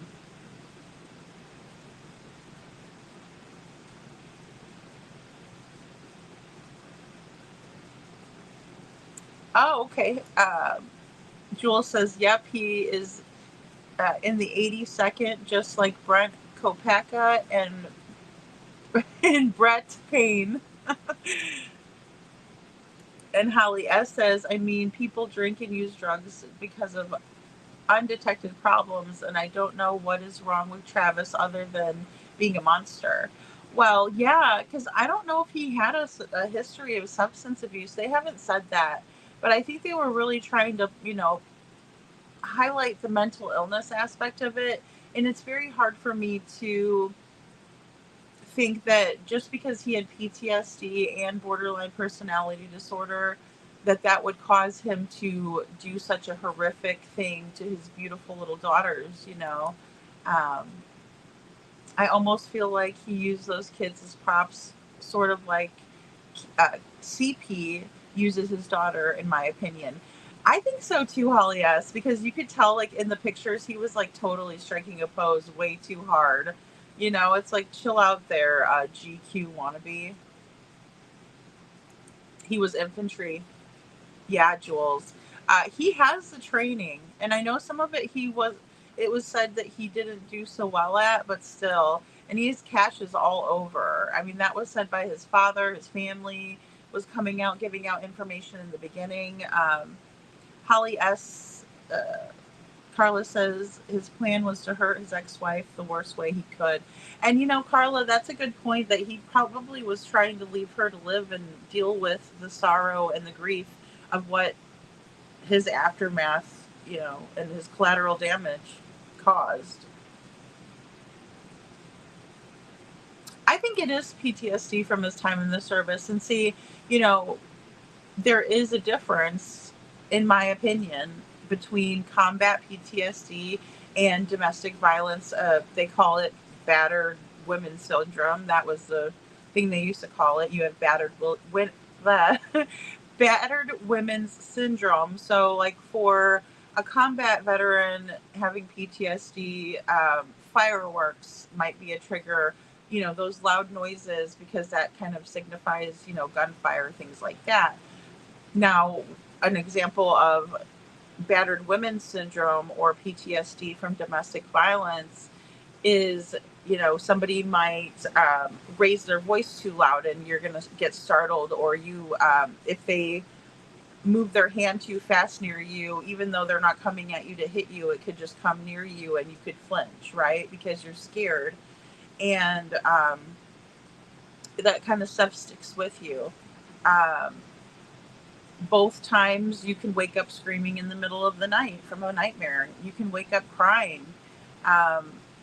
It's a very strange thing to be in. It's very hard when you can't wake up from those types of nightmares, but you're trying to. The flashbacks on both can be very, very vivid. So there's similarities and differences, right? And then again, when we're looking at a borderline personality disorder, yes, those people are toxic and manipulative, no doubt. But again, that type of personality disorder usually stems from the type of trauma where they were abandoned by a parent, and so their whole life they're clinging to people. They're very codependent. They're very clingy people, right? And it's because of that trauma. So I just don't see that in Travis Secker. I see a narcissistic maniac, in my opinion. He's a freaking lunatic, this guy. That's just my opinion, and I'm not a doctor. It's hard to leave it. It's just you, but in my opinion, once you have children and it continues, it's very easy to leave. Yeah, unless they come after you and they stalk you, Mimi Ma. I mean, because in those relationships, some of these men are absolutely possessive and obsessed, and they get narcissistic supply from you, and so they need that, right? And they look at you like you're their property. So, you know, if you don't do what they say, you're gonna get hurt, right? So there's a big element of fear there, especially when you realize that they're not going to leave you alone. You know, it's very scary. You know, that's why I got as far as I possibly could away as soon as I could.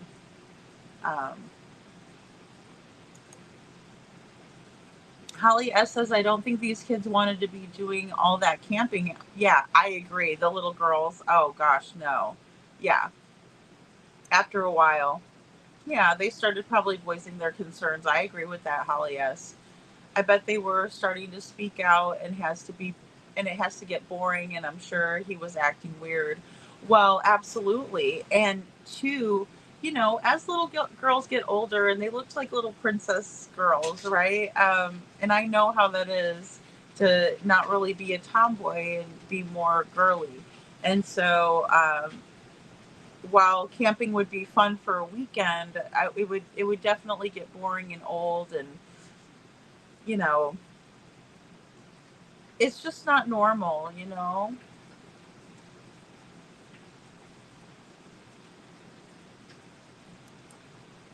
Women's Warrior says, I support loved ones of current victims and help them support the sail way.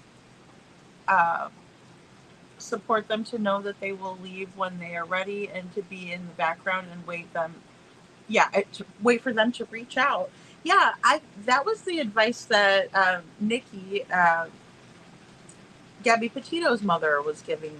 I mean, she, and her name's Nicole Schmidt. Nikki is what she goes by. So yeah, that's what she said. She said that's the best thing that you can do. And I found that is the best way too, even though it's very difficult for me. So when my friend says to me, you know, hey Trisha, I'm dealing with this, it's really hard for me to just tell them, hey, just leave, right? Because that's the easiest thing that you would think, right? Get away from it, right? That's the solution. But it's not that easy, and it's extremely dangerous. Guys, this isn't anything to play with. When somebody is abusing you in this manner, there's no telling what they'll do. And a lot of times it ends in the victim's life being taken, or the children's lives being taken.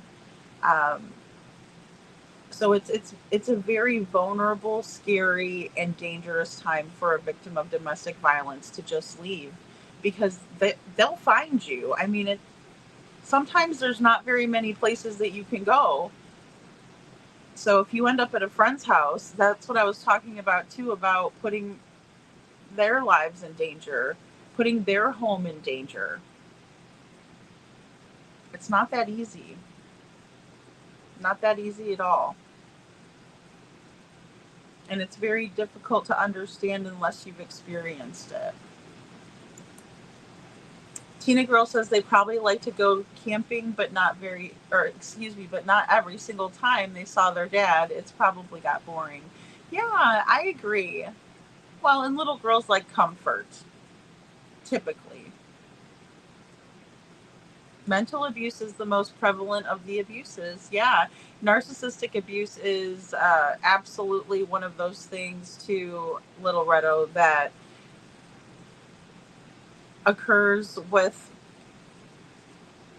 many of these things go hand in hand, right? I mean, sometimes there's emotional, mental, and physical abuse, right? Sometimes there's no physical abuse at all, and it's just all mental, psychological, So,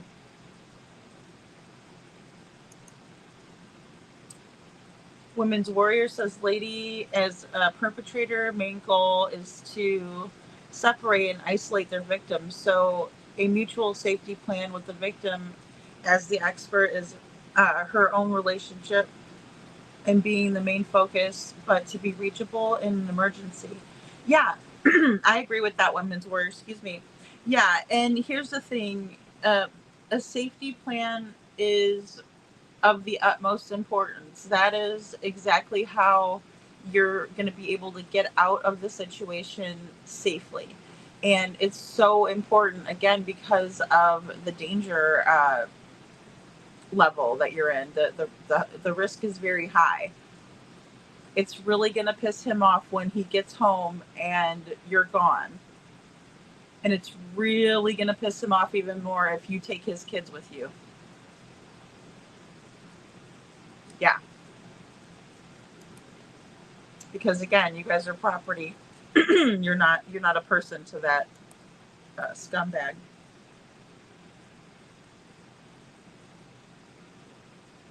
In my opinion. Mimi Ma says it's so sad to watch her daughter go for everything to nothing because this new guy. She had lost her daughter, and to her dad, I tried to get the boys out. No grandparents' rights. I think it was CPTSD.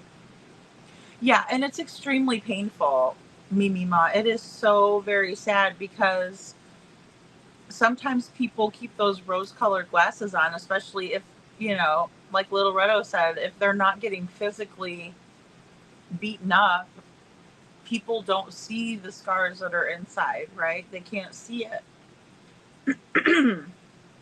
Excuse me. So it makes it easier to hide all around. I can't imagine how Seth feels.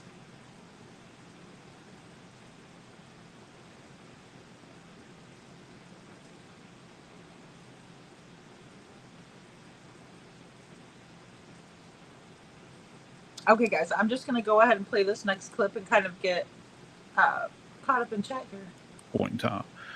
So, yeah, I think he was prepped, but I think he's probably prepped beyond that. And they're right to say this guy's armed and dangerous. There's no telling what he's capable of if he's still among the land of the living.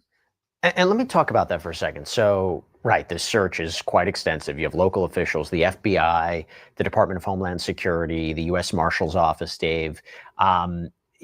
Talk to me about two things here. A, and I'm not trying to cast blame, I'm just trying to understand why is it being reported that there was no Amber Alert initially? And two, what happens if he's in Canada? Is there any way to get him back? Well, that's obviously what I guarantee you. I think they've had work with the Canadian Mounties and outside law enforcement. There's nothing that we cannot extradite if he's apprehended in Canada and get him extradited back to the United States. There's no issue. I don't think with that. As far as the Amber Alert goes, when you do these protocols and procedures, they have to hit a certain criteria. Unfortunately, even with an Amber Alert, would it have mattered at that point? Because the murder took place in such a remote area. That was the thing. Would they have seen the car? At this point in time, with his fleeing the scene, some law enforcement officer, even if they didn't know about it, would have somehow said, I remember him being here. I recall him being there. That hasn't happened at all because, an Amber Alert is good, and I'll say in an urban setting that where they're going or where they're coming from. And there's, again, technology out there, cameras and the like. This is a remote area where these murders took place. And the perpetrator who committed these murders, and it looks, we're going to have to assume at this point, but it looks like it's, Travis at this point. It's hard to. It's funny you say that, Little Redo, that it's recommended not to go to family and friends, that to find a shelter so you can be protected. When I was going through my divorce, my lawyer strongly advised against that, going to a shelter. And I don't know, to this day, I really didn't understand that, not at all. Women's Warrior says, lady, the first thing we teach is not to ask them to leave or pressure them to leave. We advise having a safety bag. Yep.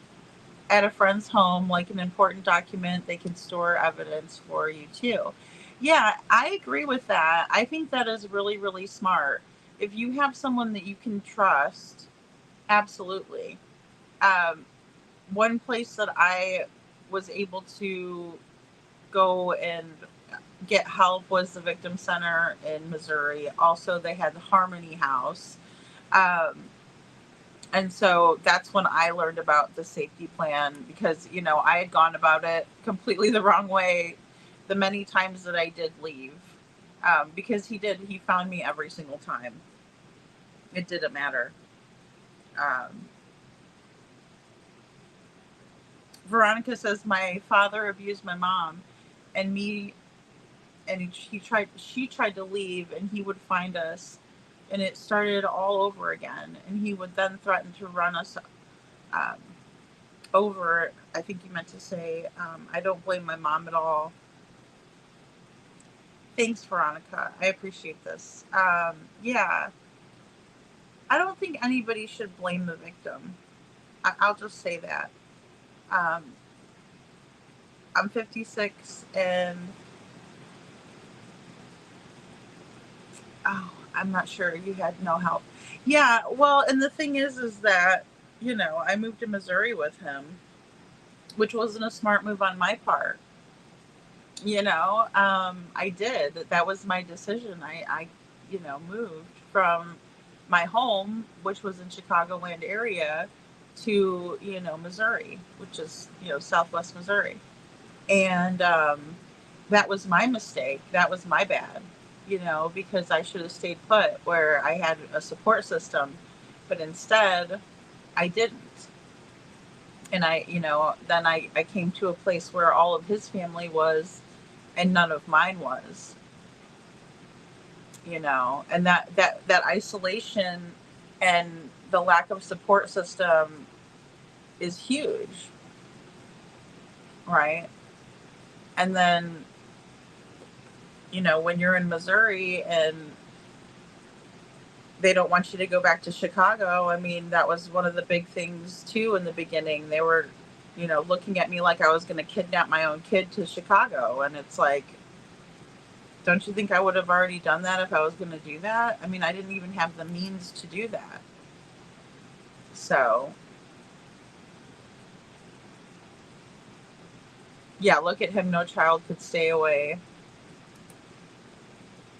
Veronica says it's not as easy as people think, and we had it all mentally, physically, you name it.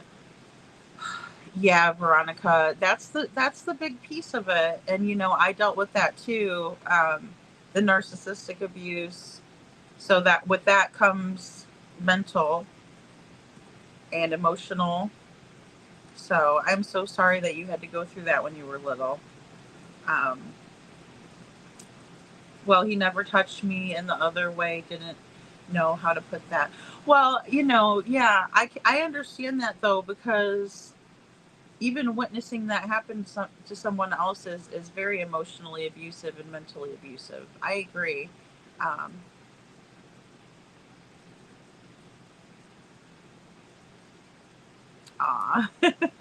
Veronica says, yes, mom raised me to be a strong woman and won't take shit from no man ever. Good. Yeah, I mean, I'm just so glad that my daughter's doing so much better than I ever was. So, absolutely. That's what it's all about, That's why it's very difficult for me, seeing these moms allow for these things, like Jen Soto really upsets me. Yeah, Little Red, it is the safest place. The shelter address is not public, so they can't just go find you when you go to the friends or families. You put them at risk. Absolutely, Little Reddo. Yeah. And then you end up feeling more guilty because you know that, or something pops off at their house and you're like so embarrassed. Like, that's another thing that comes with the territory, right, of an abusive relationship, is that you're always in a constant state of shame and embarrassment. It can be really like having, somebody with substance abuse issues, alcoholism, when you grow up with that, or, you would experience it as an adult, somebody acting up at a party or a barbecue and then you're not invited back, or, you're afraid to invite your friends over because your parent is, piss loaded and, it's 4:00 in the afternoon, whatever. It can be very damaging. Bonjour, Seclusion Works. Good to see you.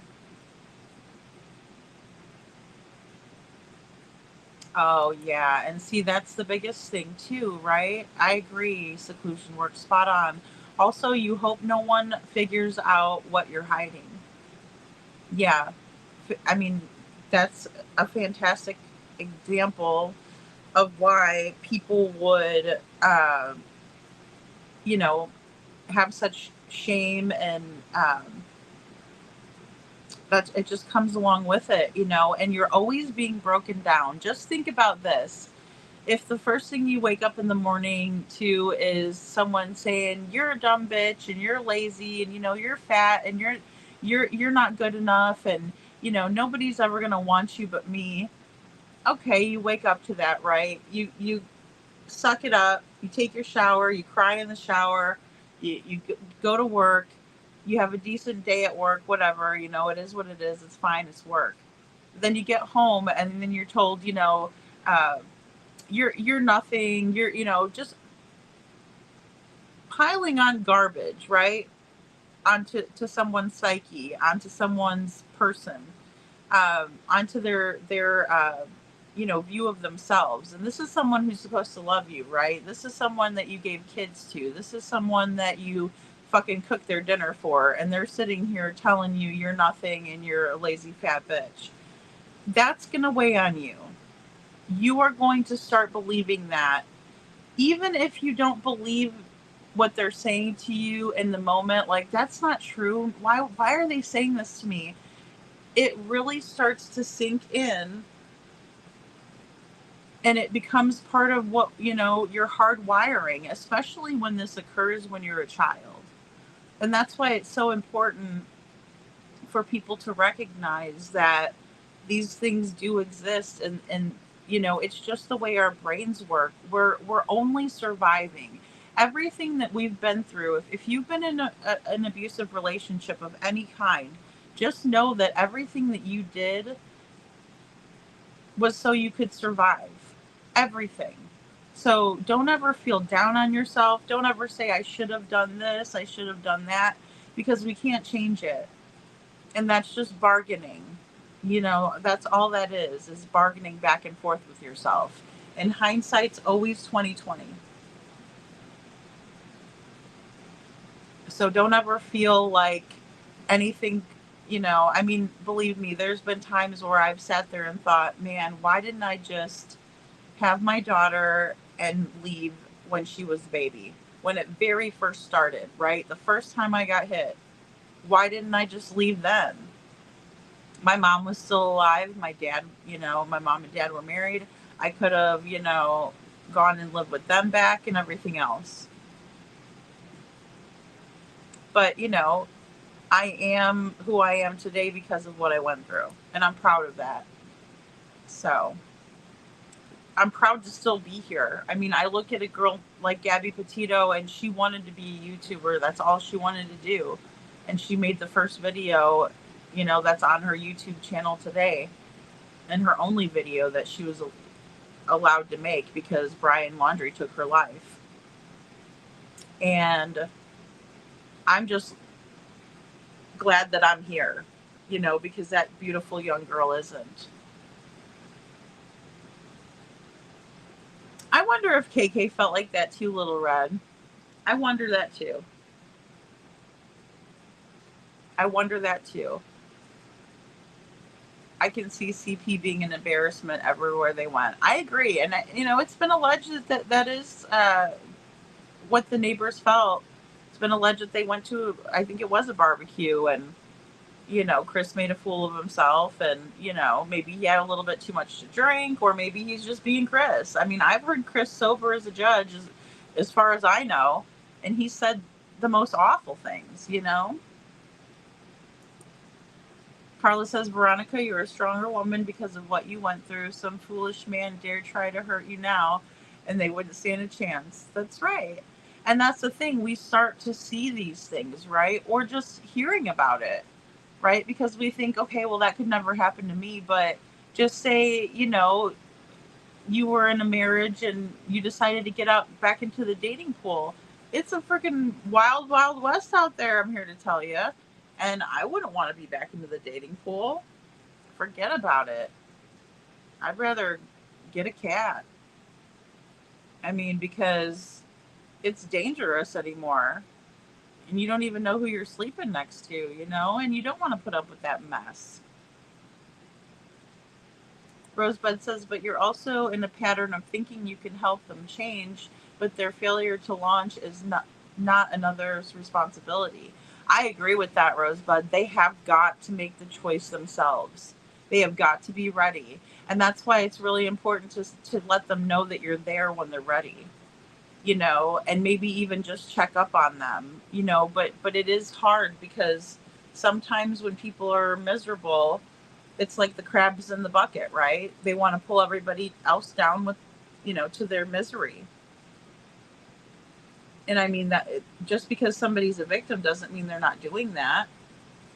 So it's important to just be the friend to be like, hey, I'm here for you when you need me, when you're ready, you know, and just let them know that. And sometimes you do have to love them from a distance because it is, you know, it is frustrating, especially when they, you know, bring the drama to your house, or when, you know, you're trying to help them and they decide to go back and then they get mad at you and say, you know, kind of do an F you at you, and you're like, hey, I just tried to help you. What the hell?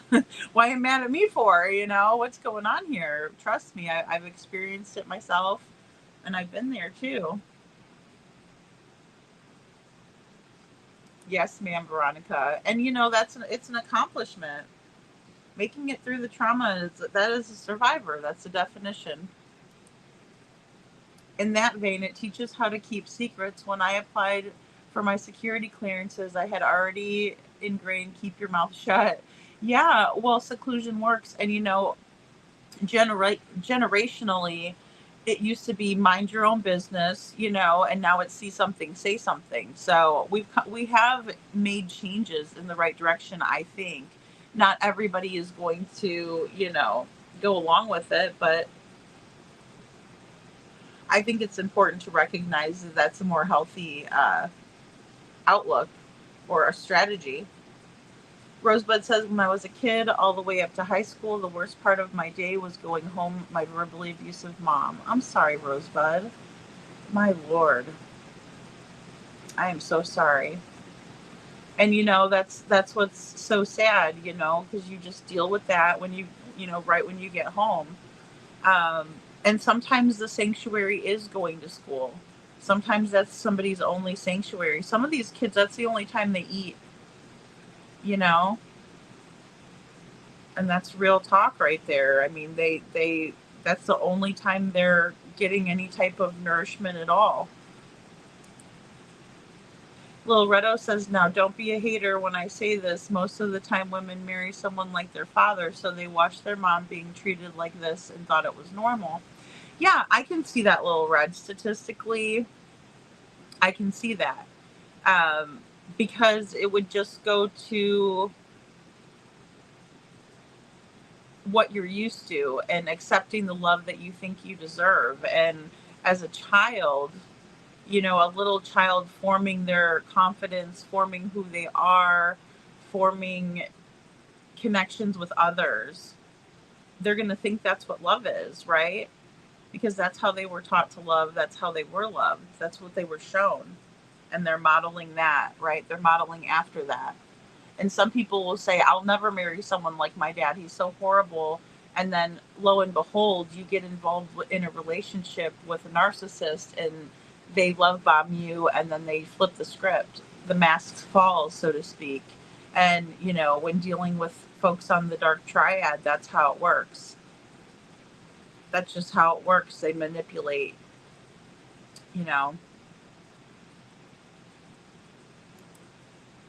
Veronica, that's so great. And I stopped the abuse instead of carrying it on. Like, that does happen. Also, I wanted, I wasn't going to do that to my kids. Exactly, Veronica. That's who really suffers, is the kids.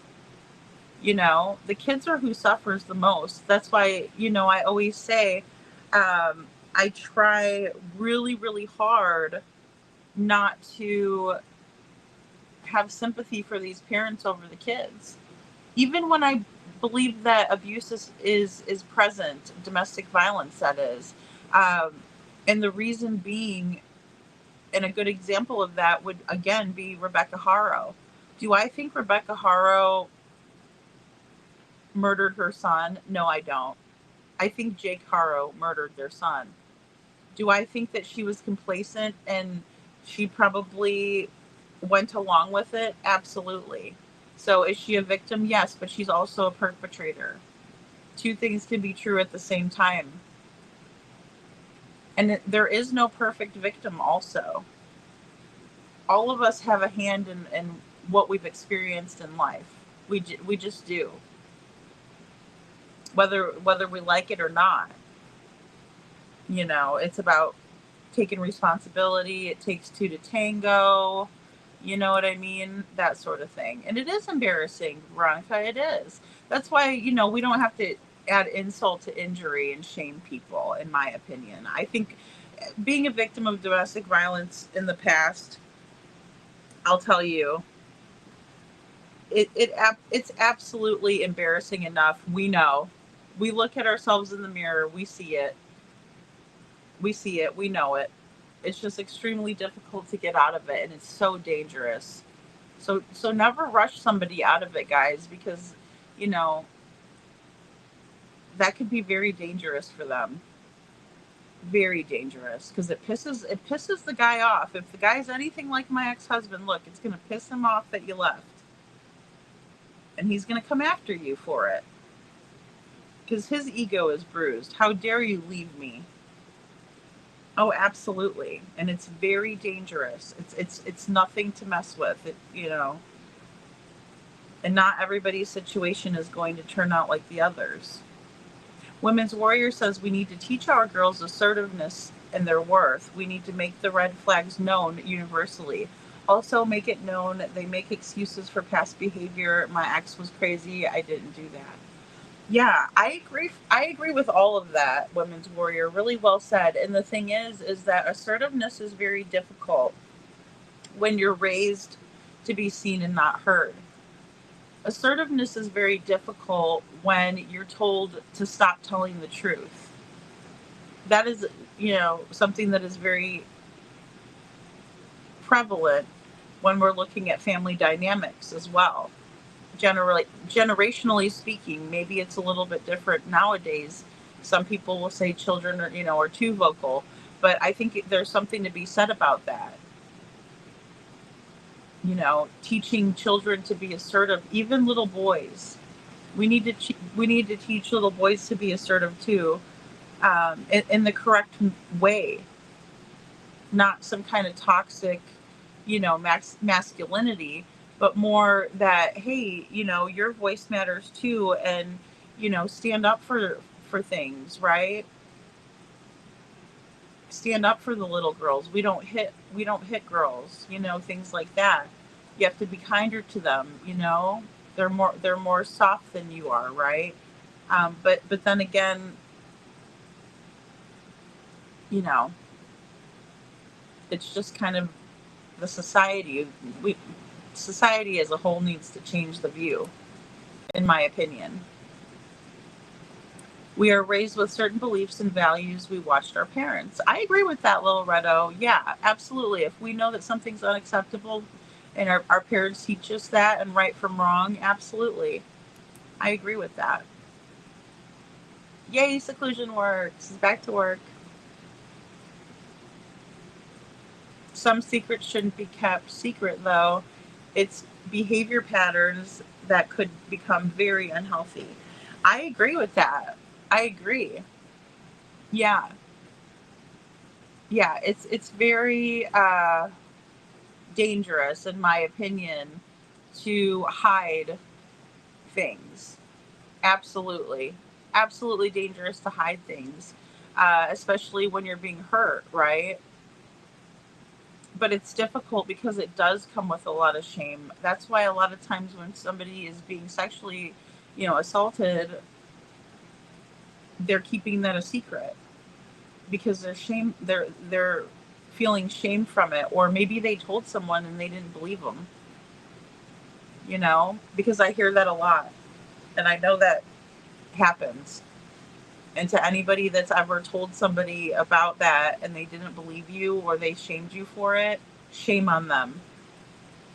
And good on you for having the courage and the strength to tell the truth.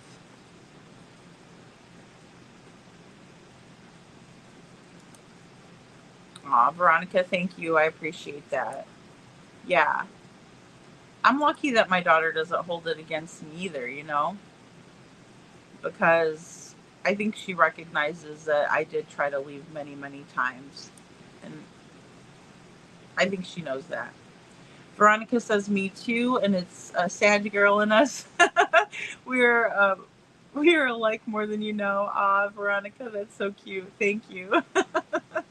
Yes. And when you love somebody, you love them so deeply, and especially when you don't realize, who they are at first. Yes, you love from a distance and try to put them in touch with the appropriate places and people who can help them. You have to protect your family first. I agree with that, Lil Redo. And there's so many great resources out there, guys. There really are.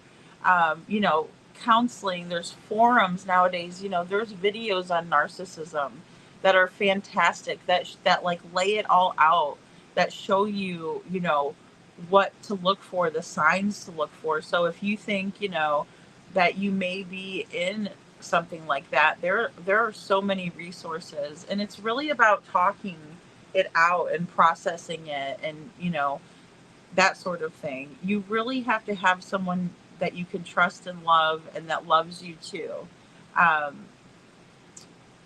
It's very difficult.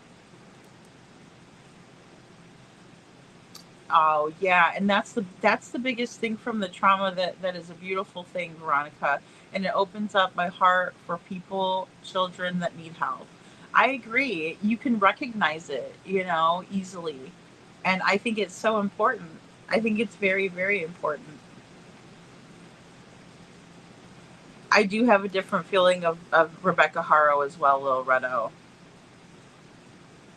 I'll definitely do a panel on the Haros. Let's do it, girlfriend. I gotcha.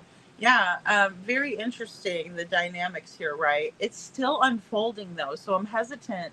I mean, I even was thinking about making a little video for Emmanuel, a little tribute, but it's still so new. I don't want to jump the gun. I just kind of want to, I don't believe that he's with us, guys. I know that they're on a recovery mission, in my opinion. However, I do want to make something special for this little guy. Hell, we don't even know how old this baby is or whether he was birthed in the house or not. I mean, oh my gosh, Lil Red, we could talk for hours, I bet.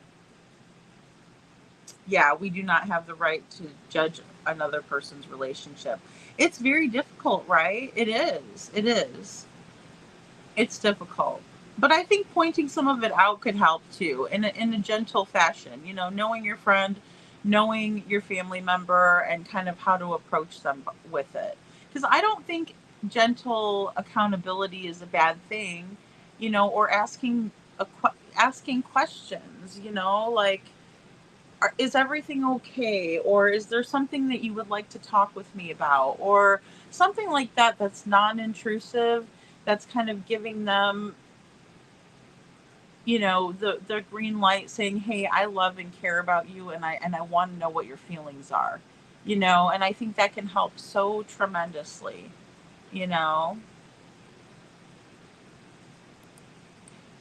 Ann Reynolds says, I never seen my mom and dad fight, but then my mom wanted a divorce after being married for over 20 years, and I don't even know why.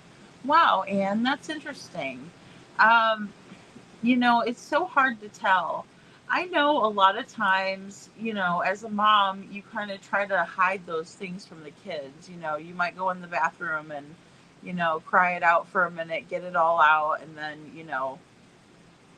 feel a little bit better, right? Or you might go in and, take some deep breaths or something like that. Whatever kind of helps you cope.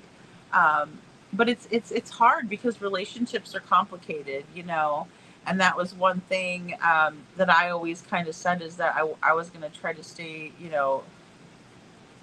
married for the family. And, when you have the religious background and, I was married in the Catholic Church and all of that, sometimes people stay for those reasons as well, right?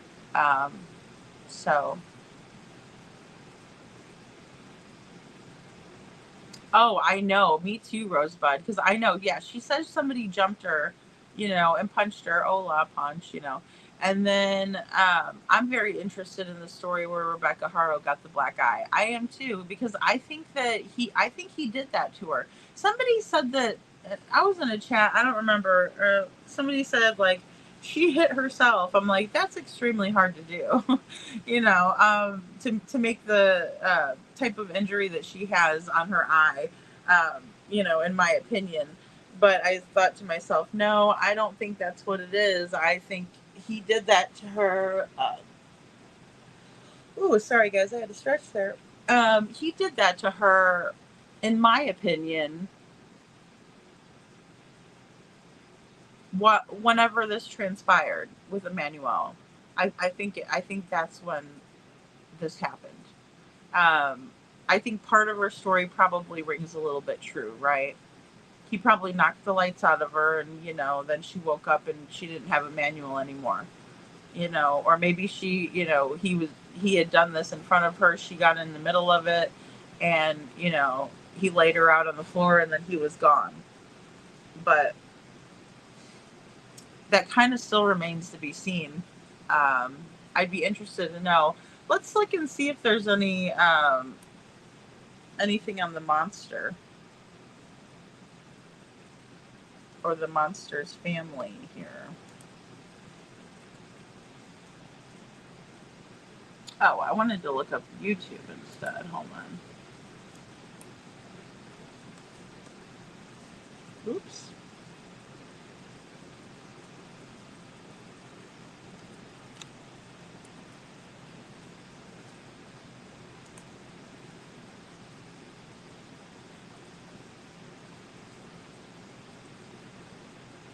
I know there was one. Okay, here's one from an hour ago.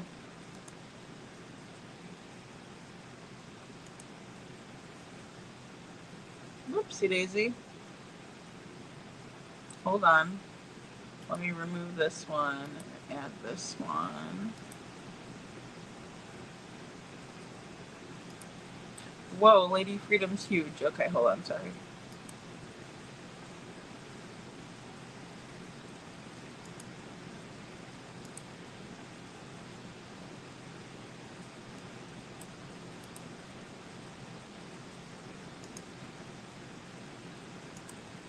Alrighty.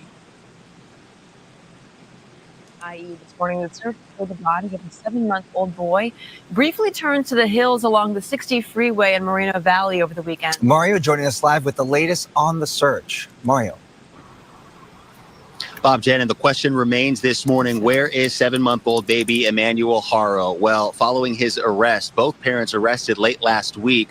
That search intensifying here over the weekend into the hills of Moreno Valley, where the father was seen with detectives. Take a look here. The latest search efforts, cameras capturing the boy's father, Jake Haro, in an orange jumpsuit, cuffed alongside San Bernardino County Sheriff's deputies and cadaver dogs near brush just off the 60 freeway by Gilman Springs Road on Sunday, a remote field here in Moreno Valley, about 10 miles south of where baby Emmanuel was initially reported missing in Yucaipa. Officials confirming the search ended without finding the infant's body. Baby Emmanuel first reported missing the evening of August 14th when his mother, Rebecca Haro, initially claimed she was attacked outside a Big Five store in Yucaipa and that her child was taken, but detectives now believe no kidnapping ever happened. Both parents were arrested Friday at their home in Cabazon on suspicion of murder.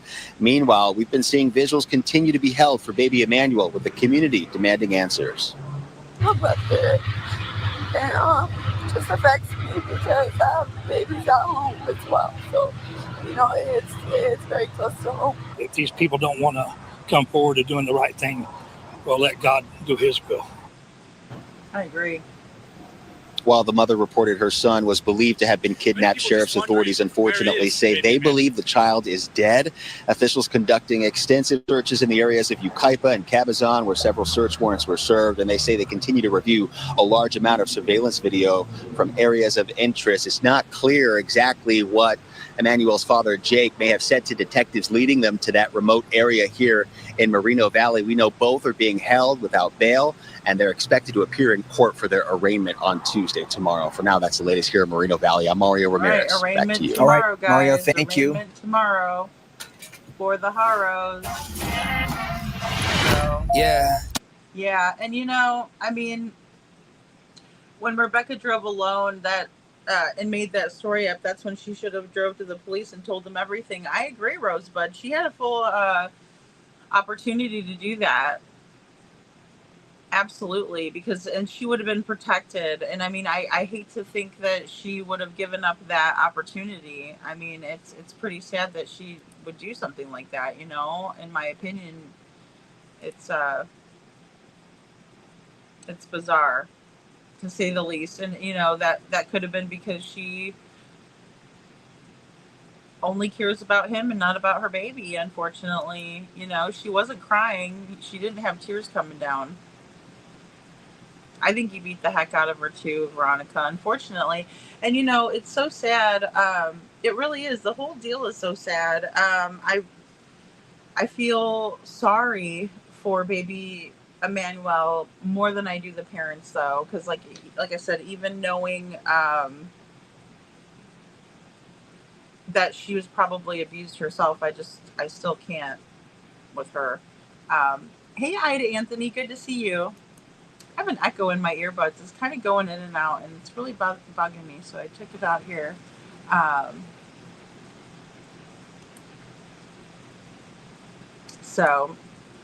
But yeah, guys, that's pretty much all I have today. I wanted to show you guys an update for Travis Decker.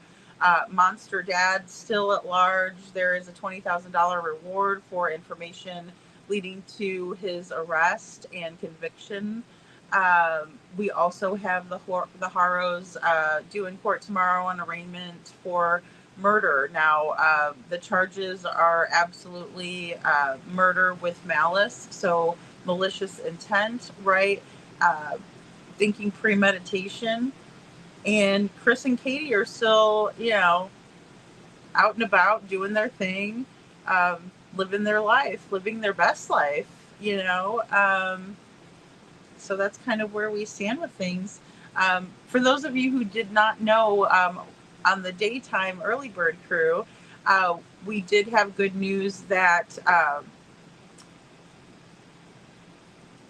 let me see, do I still have? Yes, okay, here we go. That Jerison was found safe, right? He was out in the woods this whole time, and he came over to a church, and he was spotted on the camera, found, and he is alive, safe and well with his family. And that's all we're going to kind of speculate on about Jerison. But I'm just so glad he was found. I was so glad that he decided to come back, and my prayers are with him. You know, I just want only the best for that kid. He seems like a very sweet kid, you know, and I'm just glad he's okay. Yes, perfectly imperfect boy mom, you're welcome. Thank you for being here. I love all the people in the bush too. In the bush. Rosebud says Pascal said something that was really interesting about Rebecca. Take a look at some of the pictures of her before she met this monster. Oh, okay. I'll have to take a look, Rosebud. Yeah, I played a little excerpt from Pascal's show. Hindsight had played a portion of it, and that's how I found out about what he said about the Proud Fee and the fact that they're still out there and, you know, what's going on. And so he did a really great job on that. So I'll have to go check it out. Yeah, I will for sure. Oh, when are you going live today, Little Redo? When are you going live? I'm going to go ahead when I get off of here, and I'll be up for, I guess, a little bit, but I got to get some sleep at some point today. So going to catch a couple hours of Z's. Praying they find baby Emmanuel Haro, guys. And I'm just praying they're not leading detectives or investigators or police on a wild goose chase, because it kind of looks like that might be what's going on, but hopefully not. But well, you all have a wonderful rest of your day. I will see you guys tonight for Lady Freedom's late nights, right? And we'll do Monday Night Raw, and praying that we'll have an update tonight, and hopefully this beautiful little baby will have been found so he can have a proper burial and not be out somewhere in the desert in the Badlands. Yeah, no sympathy from me at all for them. No, you're right, Veronica. Little Red says 1:30 p.m. Central Standard Time. See you there. It's Alexi Treviso Day. Little Red, you're killing me, Smalls. I'm gonna be up all day. No, I'm just kidding. Actually, I have a couple of things I need to do, so I could definitely come over and listen. Wonderful. You guys head over to Little Redo's. I'll share you too. Central Time. Oh gosh, it's 2:30.